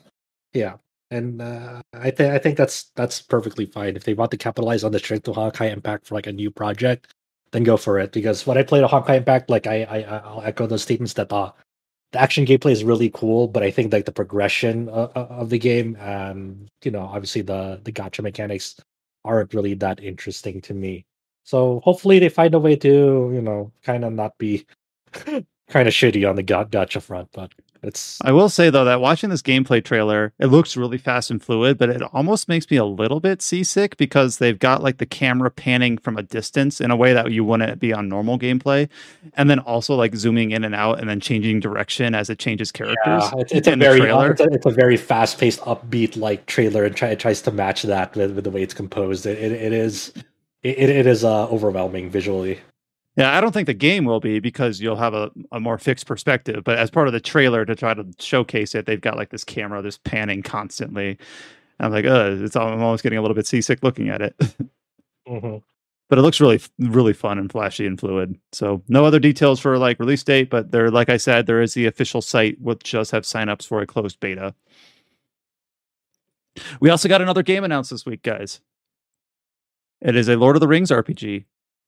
It is a Lord of the Rings collectible role-playing game called Lord of the Rings Heroes of Middle-earth. And that is pretty much all we know. We did not get a key art. We did not get any screenshots, let alone a trailer. EA is the publisher behind this. The developer will be Capital Games. I don't think we got any detail about release dates or anything other than Lord of the Rings Heroes of Middle-earth has been announced. So, Adam, like collectible systems, does this have a gacha mechanic? Can I roll like an SSR Frodo? Adam, did I miss anything? I'm sure even the bad gacha game is still better than the Super Nintendo Lord of the Rings game I just played. Whenever I think of like a Lord of the Rings game, I think of like the PS2, the Third Age game that was like FF10, but Lord of the Rings, and that was sick. I'd rather have one of those. Shadows of Mordor. Did anyone play that? I played that. Shadow of Mordor was okay with promise, and then Shadow of War, by the time it came out, I just had no more interest in that style game, I guess, for whatever reason. Yeah, Shadow of Mordor was that was a pretty decent game. Shadow of War has problems. I think you mentioned Adam, Brian. Well, I was just wondering, like, he's the one that covered the news. I just don't know if I missed anything because it feels like so threadbare. Like, am I missing? The only other thing I know is that this developer also made like the Star Wars Heroes mobile game, so it's probably the same as that with Lord of the Rings, but I don't know anything about it. The Lord of the Rings Heroes of Middle-earth will feature immersive storytelling, turn-based combat.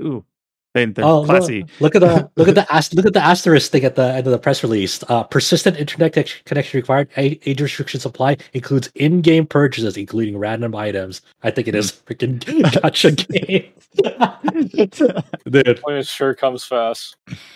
I want my UR white Gandalf. So yeah, they previously released Star Wars Galaxy of Heroes, which, considering same developer, similar sort of name, I'm going to guess it's pretty much that game with the Lord of the Rings skin. Dang, maybe I should go play that and go start doing research on this. Like, how's this game gonna play? I mean, that's cool, I guess. I'm like bummed out. I don't know. I don't know. I need to see it in action first before I like Lord of the Rings, but I'm very hesitant about this. Mm-hmm.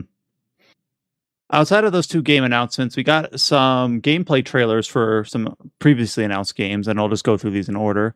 The first one is a gameplay trailer for Fire Emblem Warriors 3 Hopes. This is the Muso spin-off interquel alternative story thing following from Fire Emblem 3 Houses that's coming out in June. We basically got a trailer showcasing all the characters from the Kingdom of Fargus, from the Blue Lions house. Is it Blue Lions? Am I misremembering that? It is Blue Lions. Okay. This trailer basically is a very straightforward trailer where it shows about 10 seconds of gameplay across all the different characters from that house in the game and how they all play. So I anticipate that in future podcasts in the upcoming weeks we'll get one for the Golden Deer and the Black Eagles as well. It kind of looks exactly how you expect it to. I don't think there's really much in the way of surprises here.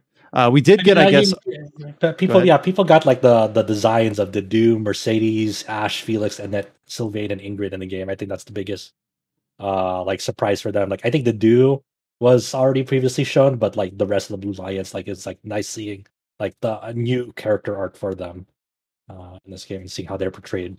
Yeah, and people have made some some like tables that shows like comparison of the pre-skip, post-skip, and now this like spin-off art and comparing it across all the characters. Yeah, but it it shows like more of the gameplay of like some of the classes. Like you saw maybe like an armored fortress knight in there. The Felix was the sword master.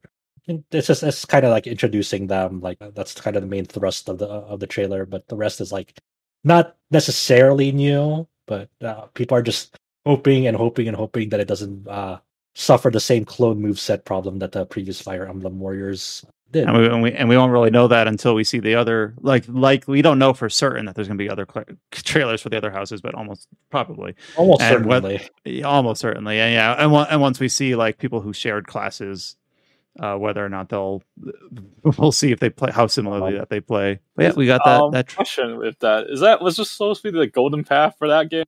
We don't really know yet. Like this is a very different story. We don't know if there's like a quote unquote golden path to three houses.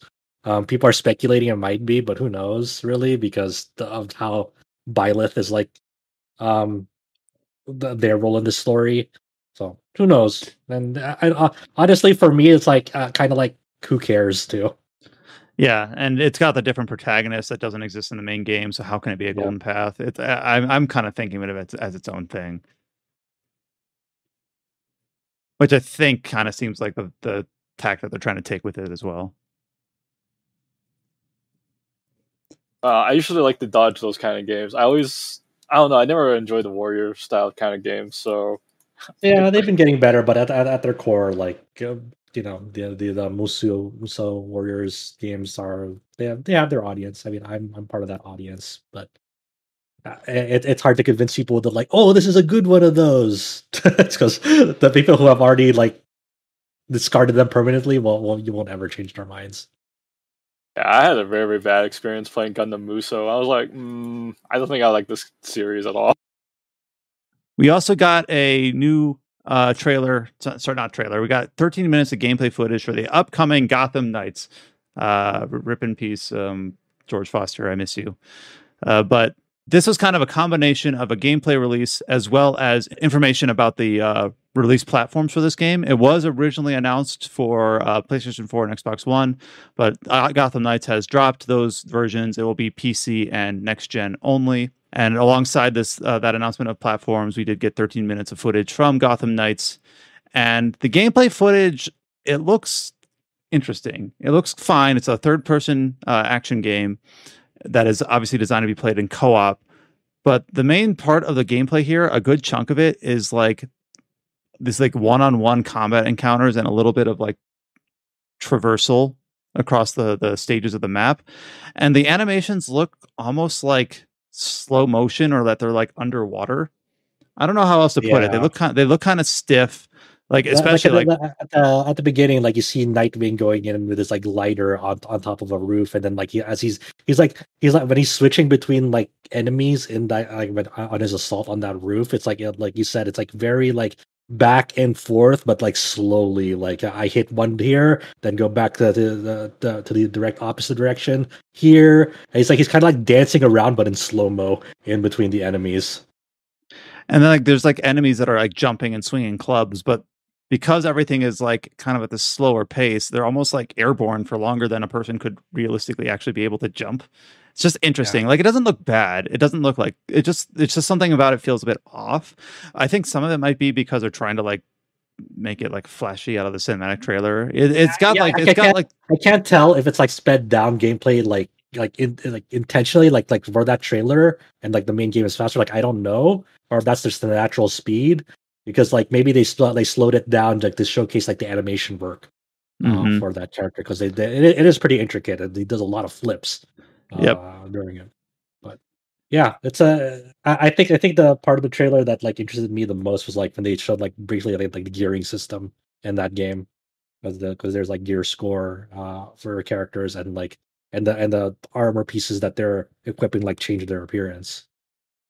Yeah, that's I always like that in games like this where it actually is represented on the protagonist's model, what you've got equipped. So I don't know what to make of that game yet. I don't know. Well, also one thing I just can't speak to is that like I'm just not in the DC verse enough to really know what I'm seeing. Like I know who Nightwing is and things like that, but other than that, I don't know like what story this is adapting or borrowing ideas from or all that stuff. And I'll be honest, like I don't really know who Red Hood is. I don't know much about DC, so like I'm not really in the target audience for this. I would need to get George on here and be like, what are you seeing here? Anything here that's like really enlightening about like a cameo, like a long-awaited character or anything like that? I just don't have any of that. The story is Batman is dead. That's what the story is in this game. There's also a trailer about a custom bat cycle that you can get if you pre-order. That as well. But yeah, the release date for this is October 25th. Still coming out for PC and next gen. Just dropped its PlayStation 4 and Xbox One versions. All right, now we'll go into a few release dates and a couple delays for some upcoming RPGs for the year. The first one is one that we talked about not too long ago on the podcast. We talked about the announcement of a global release for the Ni no Kuni mobile MMO Crossworlds. And we didn't know a release date other than that it released last year in Japan in June, but we were going to get a global release at some time this year. Well, now that has been set for May 25th. We got a really short release date trailer for this, and then alongside that, we also got just kind of a fun kind of K-pop music video trailer as well from the YouTube channel for the game. And we talked a little bit about what this game was when we talked about the global announcement early in April, because obviously it's been out in Japan for about a year now, but has anyone here expressed any interest in trying this game when it launches here by the end of the month? Maybe I'll try. I mean, sure, why not? I'll try it. This game also will have a PC client as well on top of its mobile releases. Like it'll be like at the site, so it's not gonna be on Steam or anything, but it'll have like a PC client. And I'll try that out. I mean, why not? They also like showed off like trailers of like the last time we talked about this game was just hey, it's getting released in the West sometime. And then along the way, they've been like pumping out videos, like showing off the classes of the swordsman, witch, engineer, rogue, and destroyer. And then like I guess there's some mounts in the game, so they showed off some videos for the like mounts, like this large cat and like a grumpy bird and like a wing glider vehicle. So I don't know. It looks interesting. Like I saw some videos. It's like a kind of like an action RPG. It definitely like it feels like a game that like was made because Genshin Impact was really successful. So I'm like, all right, well, why not? I'm watching this Burby trailer, and he doesn't look that grumpy. They do describe it as grumpy. Yeah, the grumpy but adorable Burby. There's definitely a certain like charm to it visually that the previous Ni no Kuni games had. So that's kind of what is drawing me in. Is like it's a very vibrant and colorful, like the other Ni no Kuni games. I've got too many MMOs I'm playing, so I'm not gonna try. Yeah, I don't expect I'm gonna like stick onto it because I put 200 hours into an MMO this year and I fell off of it, and I was like, I play it with a Steam Deck. Yeah. Oh god. But I'm not like a long-term MMO person. That's what I learned about myself. Mm-hmm. Also releasing this summer, we've got a console port for Sword and Fairy 7. This is an RPG that released on PC late last year, and it will now be releasing on PlayStation 4 and PlayStation 5 as Sword and Fairy Together Forever at some point this summer.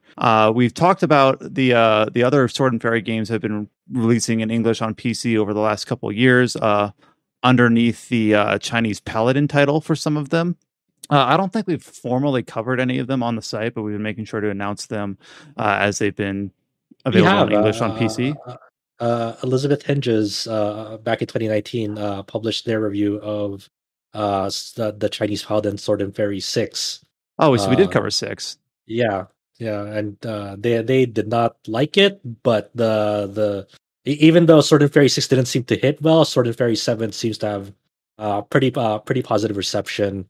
On Steam, for instance, 6 is a mixed reception, where 7 is a mostly positive. So now 7 will also be available on PS4 and PS5 under the new title. I remember that the Sword and Fairy 7 also was like a great showcase for ray tracing as well. I don't know if those ray tracing features will be on the PS5 version or anything, but I remember that was like one of the key highlights for Sword and Fairy 7 when it released on Steam, that like people were really impressed by the way it employed ray tracing throughout the game. And then this is not really, I don't know why I said release dates or delays, but this is just another date to keep in mind. These dates are just in chronological order. But on July 19th, Tales of Luminaria will shut down. Oh, Oh my god, I'm so shocked and Oh. surprised and I'm so glad that Oh. Chow made it back to the podcast for this part. When did So this game release? like All right. 5 months ago, I think. It doesn't feel like that long ago. We were just in another podcast room talking about how this game was different from the other Tales mobile projects, how it wasn't really a crossover game, had original characters, and how it was had a long-term plan for support. And it had like 25 different characters from like 3 different groups of, like, I don't know. It felt like they were really like going all gung-ho on this. And it launched on November 4th. So it survived, what, 8 months? Well, I mean, the game is effectively like now, like for like these types of games, like the game in the community's mind is like it died like the day it got the end of service announcement.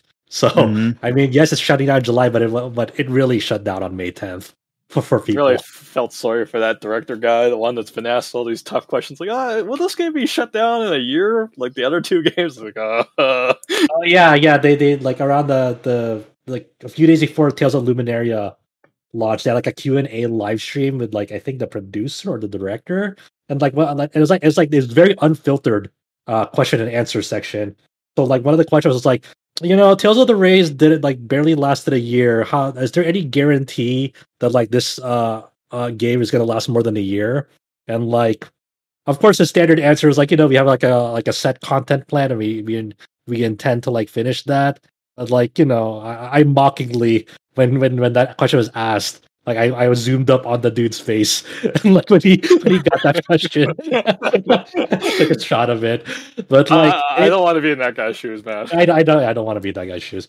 But that sucks. But at the same time, a lot of people like there's no surprise to people who saw like when that game came out. It's like this game's not good. Yeah, I'll be blunt. And I've actually fallen into this trap too, where when I originally covered Romancing Saga Reuniverse, I tempered my expectations, and in my impressions, I even said, look, I don't care what they say about how long they're going to support it, but considering what happened with the Star Ocean Anamnesis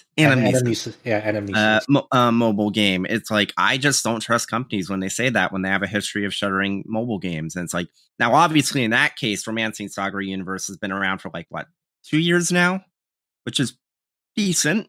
Yeah. But when it comes to Tales of mobile games, it's like they have poisoned the well so much for like games in the West. Like okay, so like Tales of the Rays, it's still going in Japan. It like got shuttered a year in the Western version, and that really sucks because Tales of the Rays is probably like the best Tales mobile game. Because it had like classic Tales action gameplay. And then there was like Tales of Crestoria. It's like okay, one of those things where Tales of Crestoria like lasted like maybe a year and a half, maybe 2 years, I want to say. And I feel really bad for that community because like the Tales of Crestoria was actually trying to do something new for the series, being going full turn based. And it had to share the problems, but like it had a very lovable like main cast and like a pretty damn good main story in that. So I felt really, really bad for that community when Tales of Luminaria was like announced out of nowhere during one of like the Jeff Keighley's summer streams. And like once they announced, there's a new Tales mobile game, it's like, didn't Crestoria just launch like a few months ago? So like I was like, oh no, I feel like I already dropped Crestoria by them, but like a lot of people saw the writing on the wall. It's like, what's going to happen to Tales of Crestoria then? And sure enough, Tales of Crestoria announced that they were shutting down, like, a few months back. And then I was like, okay, then I guess they only have Tales of Luminaria now. Is it going to do well? And then it launches.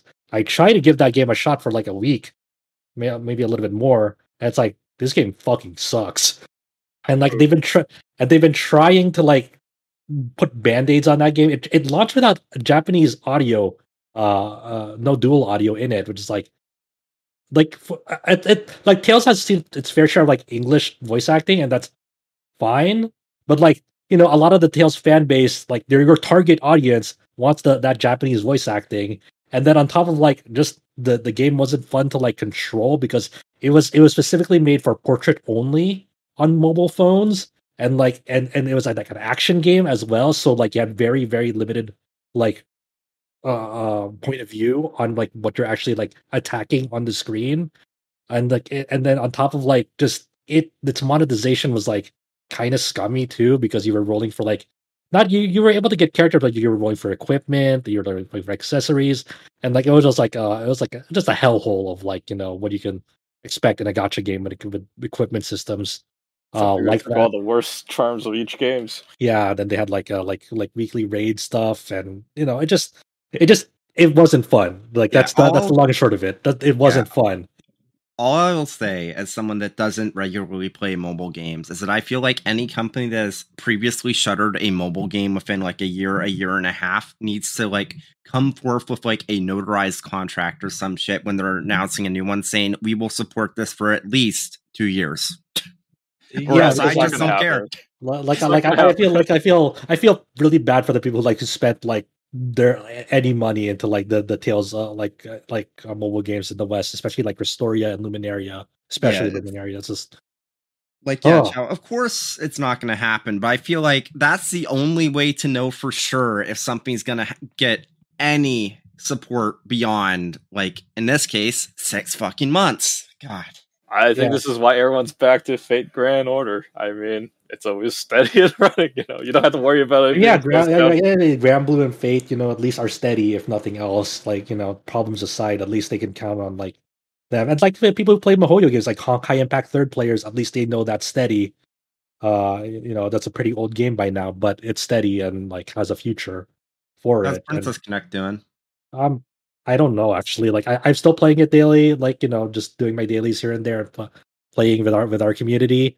But I don't know how it's doing revenue wise. Like on paper, it doesn't look great. So, but maybe it's enough for Crunchyroll to like justify like continuing it. Hopefully, it's doing okay enough to like keep on running. I hope so, but I don't know. I actually have no idea. But yeah, this sucks, dude. Like. Just stop releasing I have a fun little like anecdote. So while you guys were discussing that, I was like thinking to myself, whatever happened to Bravely Default Brilliant Lights? And so I started Googling that. I'm like, oh, okay, that released in Japan in January and doesn't have a global release yet. And then that took me to the Reddit page for Gacha Gaming, which I then saw a link to this Zenless Zone Zero game that HoYoverse announced. I'm like, okay. And then I saw this meme about Tales of Luminaria crashing or shuttering, and reminded me that I guess that Tales of Asteria is a social mobile game that's been going on for like 8 years. That's still alive. That's still going. I don't know if it's like they announced that it's getting like shutting down or not. But that it's fine. Like if you're like an 8-year-old like mobile game and you announced today you're gonna shut down. It's like, okay, we get it. You're fucking old. Like that makes sense. Like even you've tried your best, and like it makes sense that it's time to like close the doors. Not less than a year in. Not only just a year in. That sucks. But yeah, I mean, I don't know what Bandai Namco plans to do from here on out. Like if they're just gonna like double down on like the next mainline Tales game for console. Hopefully, that's what their plans are. Because as like you could tell they really wanted Luminaria to be the next big thing. They had, it was a simultaneous global release. It was ready to go. They had like a 2-episode like OVA series to promote it. And like they really went all in on the marketing for Luminaria, and oh boy, it did not peter out at all. I think the whole landscape of the gacha market has just completely changed from what they're thinking. Oh, yeah. Everyone's just thinking like how they would do it in 10 years ago, and this would be a smash hit. But times have changed. You can't just do like a minimum effort kind of shit.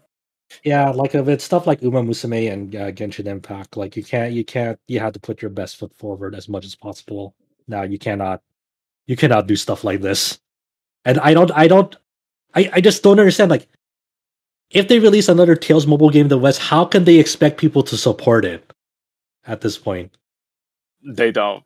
Period. You already burned the well. I mean, you already poisoned the well. Yeah, it's like impossible. It's like Cygames. Was it when they had Rage of the Bahamut released back in the day, and because they put no effort in treating the game well, it died. And now it's like they're like, I don't think we can go back to the Western market again. We need to find like publishers to help us now, stuff like that. Shit like that happened. Okay, so I double checked, and Romancing Saga Reuniverse released.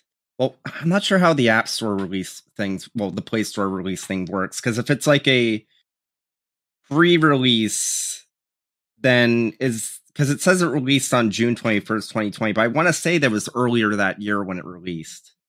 But yeah, there an might early access period or something. Yeah.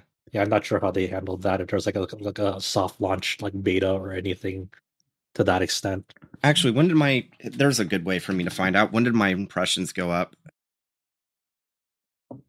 I don't know why I'm looking this up. I'm just curious because it's the last like gacha game I've played. Yeah. I mean, in other news, like when one gacha shuts down, the another has still been rolling on for better or worse. The Year Reincarnation started its crossover event with Final Fantasy 14, and a lot of people seem to like the story of that because it's a Shadowbringers focused story. I'm playing Grand Blue right now, and they have a Final Fantasy 11 collab. So yeah, now I'm getting cool. So I'm getting my FF11 spoilers from this game. So it's hell yeah, cool. Just like how I got my Shadowbringers spoilers, even though I don't ever plan to play it, so I don't know the context of anything. I love going to the Reddit. They're like, it's like I might play FF11 in the future. It's like, can I read? No, you're not. Tell them no, you're not. You fucking liar. You would have played FF11 already if you planned to. It's like, is this event's gonna spoil me on FF11? It's like, seriously, the fuck? I might play FF11 in the future, says someone in the year 2022. Come on. Is it fucked up if the closest I've been to trying out Grand Blue is how like the FF11 event is so fucking faithful? Like, just seeing screenshots of people like posting about it on Twitter, it's like, man, they just really captured the feeling of the FF11 user interface. Yeah, they got the user interface. They even have a meme moment with Lisette where I think it was her older form that comes and grabs her cheeks. Something like that. I don't know. I don't play FF11 like completely, so I don't know. But they meme that part in the artwork. So if I ever get a month where I have no other obligations anywhere, I might go back to FF11.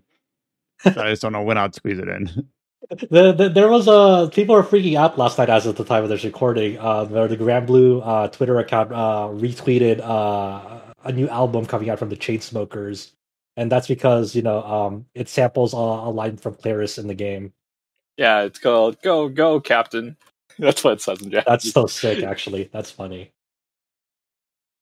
But yeah, that's the Tales of Luminaria. There it is. It's done. It's over. Later in the year, on August 4th, the PlayStation 4 version of 13 Sentinels Aegis Rim will receive the additional weapons and balancing that was introduced in the Switch version into the PS4 version of the game. Additionally, in Japan, while the English version of the game had dual voiceover, the Japanese version didn't get the English voiceover until the Switch release. So the PS4 version will now introduce English voiceovers for the Japanese release of that version of the game. So as far as I can tell, on August 4th, basically both in Japan and in English, the PS4 and Switch versions of 13 Sentinels will be in parity, which is just kind of cool because we saw these kind of unexpected updates to the Switch release of the game that Nathan covered for us about a month ago or so, and now they're going to basically backlink them to the original PlayStation 4 version. The fucking cheese tactic of overpowered sentry guns has its days numbered. Oh no. It's all over. The Switch version went out. It's the canon version. But if anyone still haven't bought the Switch version, they're having a sale in Canada. I don't think anyone here who's listening from Canada. You never know. Hey, if you're a Canadian listener, let Chow know. Wow, if you're interested in 13 Sentinel on Switch, they have a sale for this game in videogameplus.ca. It's $50 Canadian. That's dirt cheap in US dollars. You better get this game. It's a steal. Yeah. So I'm looking at Kite's news story here, and Atlas announced on their Japanese blog about these updates to the PS4 version of the game. Is it assumed that it'll be true for the English release of the PS4 version of the game? I don't know how, because like the content that Atlas only ever announced for the Switch version of 13 Sentinels is they were adding like new weapon new weapons for the robots. They were not they never like advertised that it was getting a balance patch along with the Switch version. So I don't know how you would like backport entirely new weapons for the robots without also having the balance patch. I don't foresee them doing that and like keeping the balance patch the same. It would complicate things. So we're making kind of an assumption that the weapons and the balance are paired together. Though there's a chance they might not be. I mean, there's a slim chance it might not. Very But that low. don't really make a lot of sense. Yeah, it would be a very baffling decision if they went that route. I'd have to assume this is also just coming like whatever the Switch had, it's now coming to the PS4 version. I think the thing that makes me interested in this, the thing that makes me think about it now that I'm kind of pondering over it is if they're gonna like also somehow, I don't know how the fuck you do this because I'm not a game developer, but if they somehow have the patch like have the optimizations that the Switch had when running the game. So I wonder if the PS4 version of like 13 Sentinels will run better after the patch if they somehow like made optimizations on the back end for the battles in the PS4 version to run better, like how the Switch was able to handle those heavier battles in its 13 Sentinels port. You know what I'm saying? Kind of. Well, I haven't played it yet. I was waiting for a Switch version. I own this game, but I haven't played it. That's the sad I like how you were just selling this, the Switch version. You haven't played it yet. Or you just jump in and saying it's on sale in Canada. Yeah, I mean, get on it. $50 is dirt cheap, man. No, I'm like, because what am I trying to say? Like a lot of one of the things that people like really stood about 13 Sentinels, really stood out of 13 Sentinels on the PS4 version is that in some later battles, you know how the PS4 would just chug at like single digit frame rate. Like it was really struggling to run it was those part battles. of the charm. And normally I'm not one of those people, but because it's during one of those huge missile rain attacks, it's like there's charm to it. Yeah, like that's fine. Like, okay, but that's one of the things that like people really like. That's one of the things that stuck out to people on the Switch version of 13 Sentinels. When you do like multiple missile rains, that game is still able to like keep it together. It doesn't like you might see a drop here and there. Like there's definitely like drops, but not like as severe as the PS4 version. It doesn't go to like digital single digit frame rate and whatnot during those sections on the Switch. So like they made like significant optimizations on that end. Now I'm wondering if they're bringing like this patch to the PS4 version that like takes stuff from the Switch. I wonder if they're also gonna like optimize the PS4 performance of the game with this patch so that it doesn't struggle with the missile rains like how the Switch version doesn't really struggle as much with the missile. You know what I mean? I'm Maybe, sure they probably but fine tune it. That's what I would think. Yeah. I don't know, but I don't think 13 Sentinels was PS4 Pro enhanced, or was it? It might have been. I'm not sure exactly. I don't remember. That's a weird. That feels like a bygone era, the PS4 Pro era. PS4 Pro enhanced. Like I wasn't expecting that. I was like, oh. Because if it's not, then I'd say that the definitive way to play the game is probably on Switch now. Yeah. And if Atlas West comes out and makes clear like what the English PS4 version of the game covers or will incorporate, we'll obviously follow up on that. As of right now, as far as I can tell, they haven't said anything. This is all from Atlas in Japan on their official website. We have one other delay that was announced just last week, and that is that Starfield will release in 2023. It was originally scheduled to release, I believe, on November 11th of this year. This is a bummer, but also like hard to be too upset about because we've hardly seen anything. It's all been like in-engine concept art and some environments, and that's pretty much it. Most of the stuff they've shown so far is literally just like dev team like roundtables. Yeah, not even so. I wasn't too upset about it, but I mean, it's just the fact that they haven't shown much of the game at this point, much at all. So, well, it's also just kind of interesting because this is like the first 2022 game that had a release date, because they announced this like in the middle of 2021, saying November 11th, 2022. It's weird to announce a specific date that far out.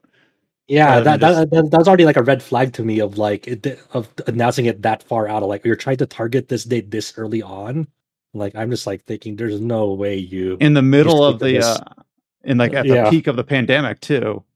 Yeah, so it's like I remember when the Adam first drafted his RPGs of the year list. Like, this was one of the first things on it, and it's still for November of this year. It might still be one of the few things that had a date. I guess it's going to be moved out of there now if it isn't already. But obviously, Bethesda kind of has a somewhat earned reputation for having releases be kind of buggy on launch. And if this is something that they can do to make sure that Starfield releases in a good state, I'm all for it. It's because we haven't seen enough of the game to really be that like anticipatory of it. Is that a word? I don't know. But I'm 100% okay with it being delayed to 2023. And they haven't specified any... I guess they do specify delayed to the first half of 2023. Yeah, this is along with one of their other projects, Redfall. Yeah, from Arcane. Yeah.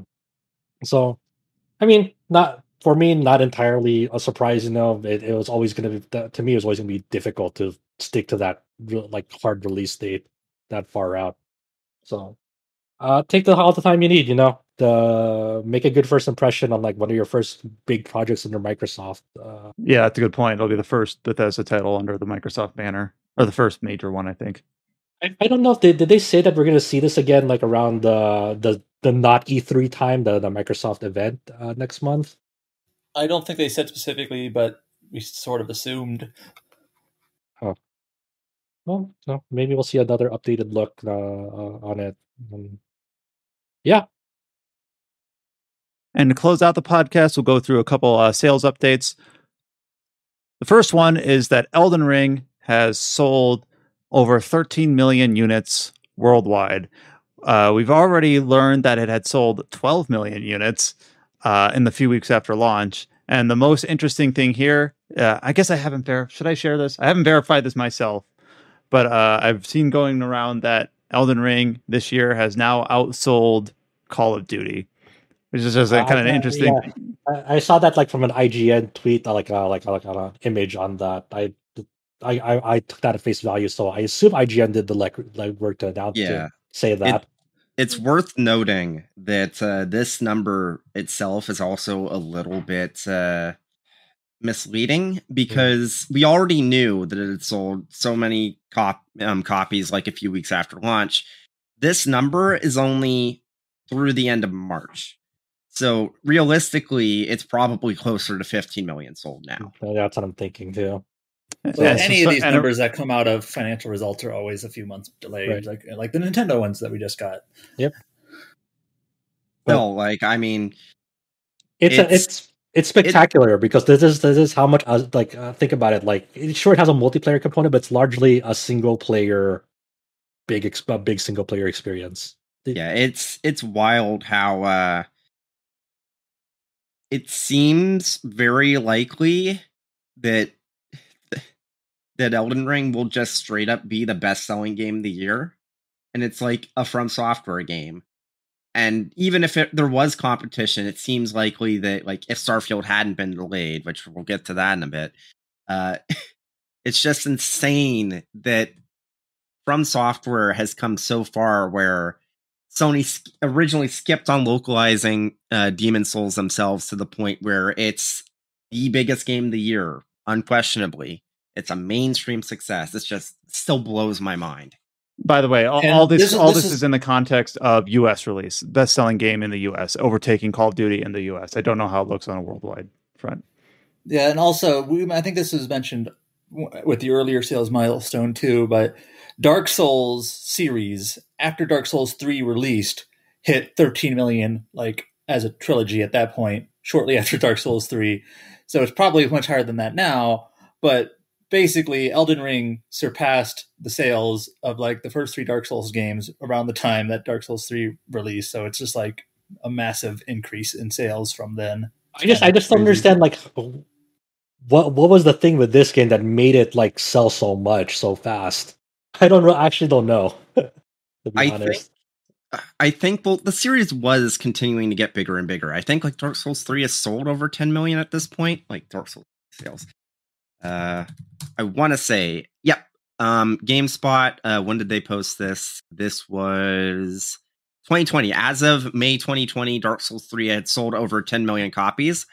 So even before Elden Ring came out, like the series had been growing, and like 10 million copies is like a massive success for any game. So the potential was already there. And then you have like the George R. R. Martin stuff. You have word of mouth. The fact that it's releasing on every system under the sun. And like... And there's also no competition, you know. Like, well, that's fucked up. Why would you say that about Horizon? So also, I point out that he's right, but you shouldn't say it. It looks like the Dark Souls franchise, when they announced Dark Souls 3 was at 10 million, that was in 2020, the franchise was at 27 million. So it seems like all these games had like a really long tail, like after the release of Dark Souls 3, people picking up the first two. And then I think just in the time since, you know, Elden Ring came in at like a perfect time when the Dark Souls series was just becoming more and more popular, even well after like the original game. I wonder when this is going to plateau for Elden Ring, because this is all still like within the context, like it really hasn't had like a big significant price cut. Like the holiday obviously hasn't come yet. It's going to continue to go up because it hasn't reached those like milestones yet. In its life cycle. So that's actually a really good point, Adam. So just posted in the staff chat, well, the voice channel chat, this one excerpt where Dark Souls 3 had sold about 3 million units within its first month of sales. So assuming that there's even a similar like tail to Elden Ring, this is going to be insane down the line. Like, I think it's not out of the question that a few, like 3 or 4 years from now, we might be looking back at Elden Ring sales and being like, oh, this is 25, 30 million copies sold. It's crazy, but that's like legitimately a strong possibility. I could see it maybe getting to 20 million by the end of the year. Maybe. Yeah. It feels like a long shot. It needs its Switch Pro port. It feels like a long shot. Actually, I would bet money that would reach 20 million by the end of the year, because you have to understand Black Friday sales. Yeah, that's why. Mm-hmm. And also, like, I think the Dark Souls series has always been a really strong like Steam catalog sale sort of thing, or once it gets discounted to. Go ahead. The Keeleys, like, you know, it's like, especially now that Starfield's delayed, the fact there's no Breath of the Wild 2 this year, it's getting Game of the Year. Like, there's no question. So like when that happens, that's another boost in like. I do wonder if they'll announce like if there's any DLC plans for this game. Yeah, nothing announced. Huh. Also, would of course also be a boost. It's wild though, because like, again, we're just about probably to get to Starfield, but it's wild. Like, we already did Starfield. We did. Oh. Yes, yep. We just did it. Yeah, that's how. Oh. Well, to be honest, there wasn't a whole lot to say about it because it's kind of like we haven't seen much of the game. So it's wild. Like, this is a bit of a tangent, but like, we're not even halfway through the year, and with all these delays, it's kind of crazy to think that we all, like, pretty much everyone already knows what's going to be the easy game of the year for like 90% of outlets. I don't know. That RPG site tends to be hipster sometimes. Yeah, Xenoblade 3. That's probably going to be ours. I'm calling it now. Maybe, I don't know. It could be Xenoblade 3. I mean, we could even be Strange. We could even be Monochrome Mobius. You know, it could be Monarch. I'm feeling good about Monarch. Oh no. Well, I got a couple other financials. Adam mentioned this in passing, but we also did get the Nintendo's fiscal year 2022 financial results. As typical, it's just kind of like updates for catalog titles, like how well current Pokemon games are selling and things like that. I guess the big thing here is that Pokemon Legends Arceus has reached... What has it reached? It's 12.64 million units shipped, 11.4 million sold through. Pokemon Sword and Shield are up to 24.25 million. Brilliant Diamond Shining Pearl are at 14.5 million. These are all really big numbers. Pokemon seems to still be a monster in terms of financial success. I guess you could say. Are you telling me? Are you telling me right now, as with the figures that we know about, Elden Ring has sold more than Pokemon Legends Arceus? Yes. Huh? And Pokemon Legends Arceus was out for an extra month. Dang. Oh. But also only on one system. Yeah, but it's also Nintendo Switch and it's Pokemon. It's also Pokemon. Pokemon's only one of the largest brand names in the entire world. It is the largest brand name in the entire world. Is it the largest one? I wasn't sure if it was the largest one. Yeah, it is. It's the largest media franchise in the entire world. I'll try to give myself a qualifier, an out, just in case. I mean, when you think about it, it's obvious. It's got manga, anime, games, all sorts of toys, merchant. Yeah, not even close. That's really. true. So when's the Elden Ring manga? Where's the Elden Ring anime? You say that, but like Bandai Namco even said when they announced the first bits of sales that they were planning on making cross-media stuff. That's true. It's coming. It's coming. Elden Ring anime adaptation. Elden Ring live-action Hollywood movie. Hey, I wouldn't be shocked if, honestly, if they made a live-action TV series. I would be down for it. I think be down for it too. Yeah. Look, they already announced. Was it the Nier anime? Was it a Nier anime? Yeah, it was a Nier TV anime. Yeah, they announced. Well, they already announced that anything's possible. Okay. There's a Legend of Mana anime. That's true. Oh, hell yeah, dude! You know, just realized now that you mentioned it, a Nier TV anime means that they're gonna do collabs with the Nier TV anime, separate for the Nier game Automata game itself. They'll make that distinction. Fuck. Oh my god. Amazing. Man, we live in a cycle.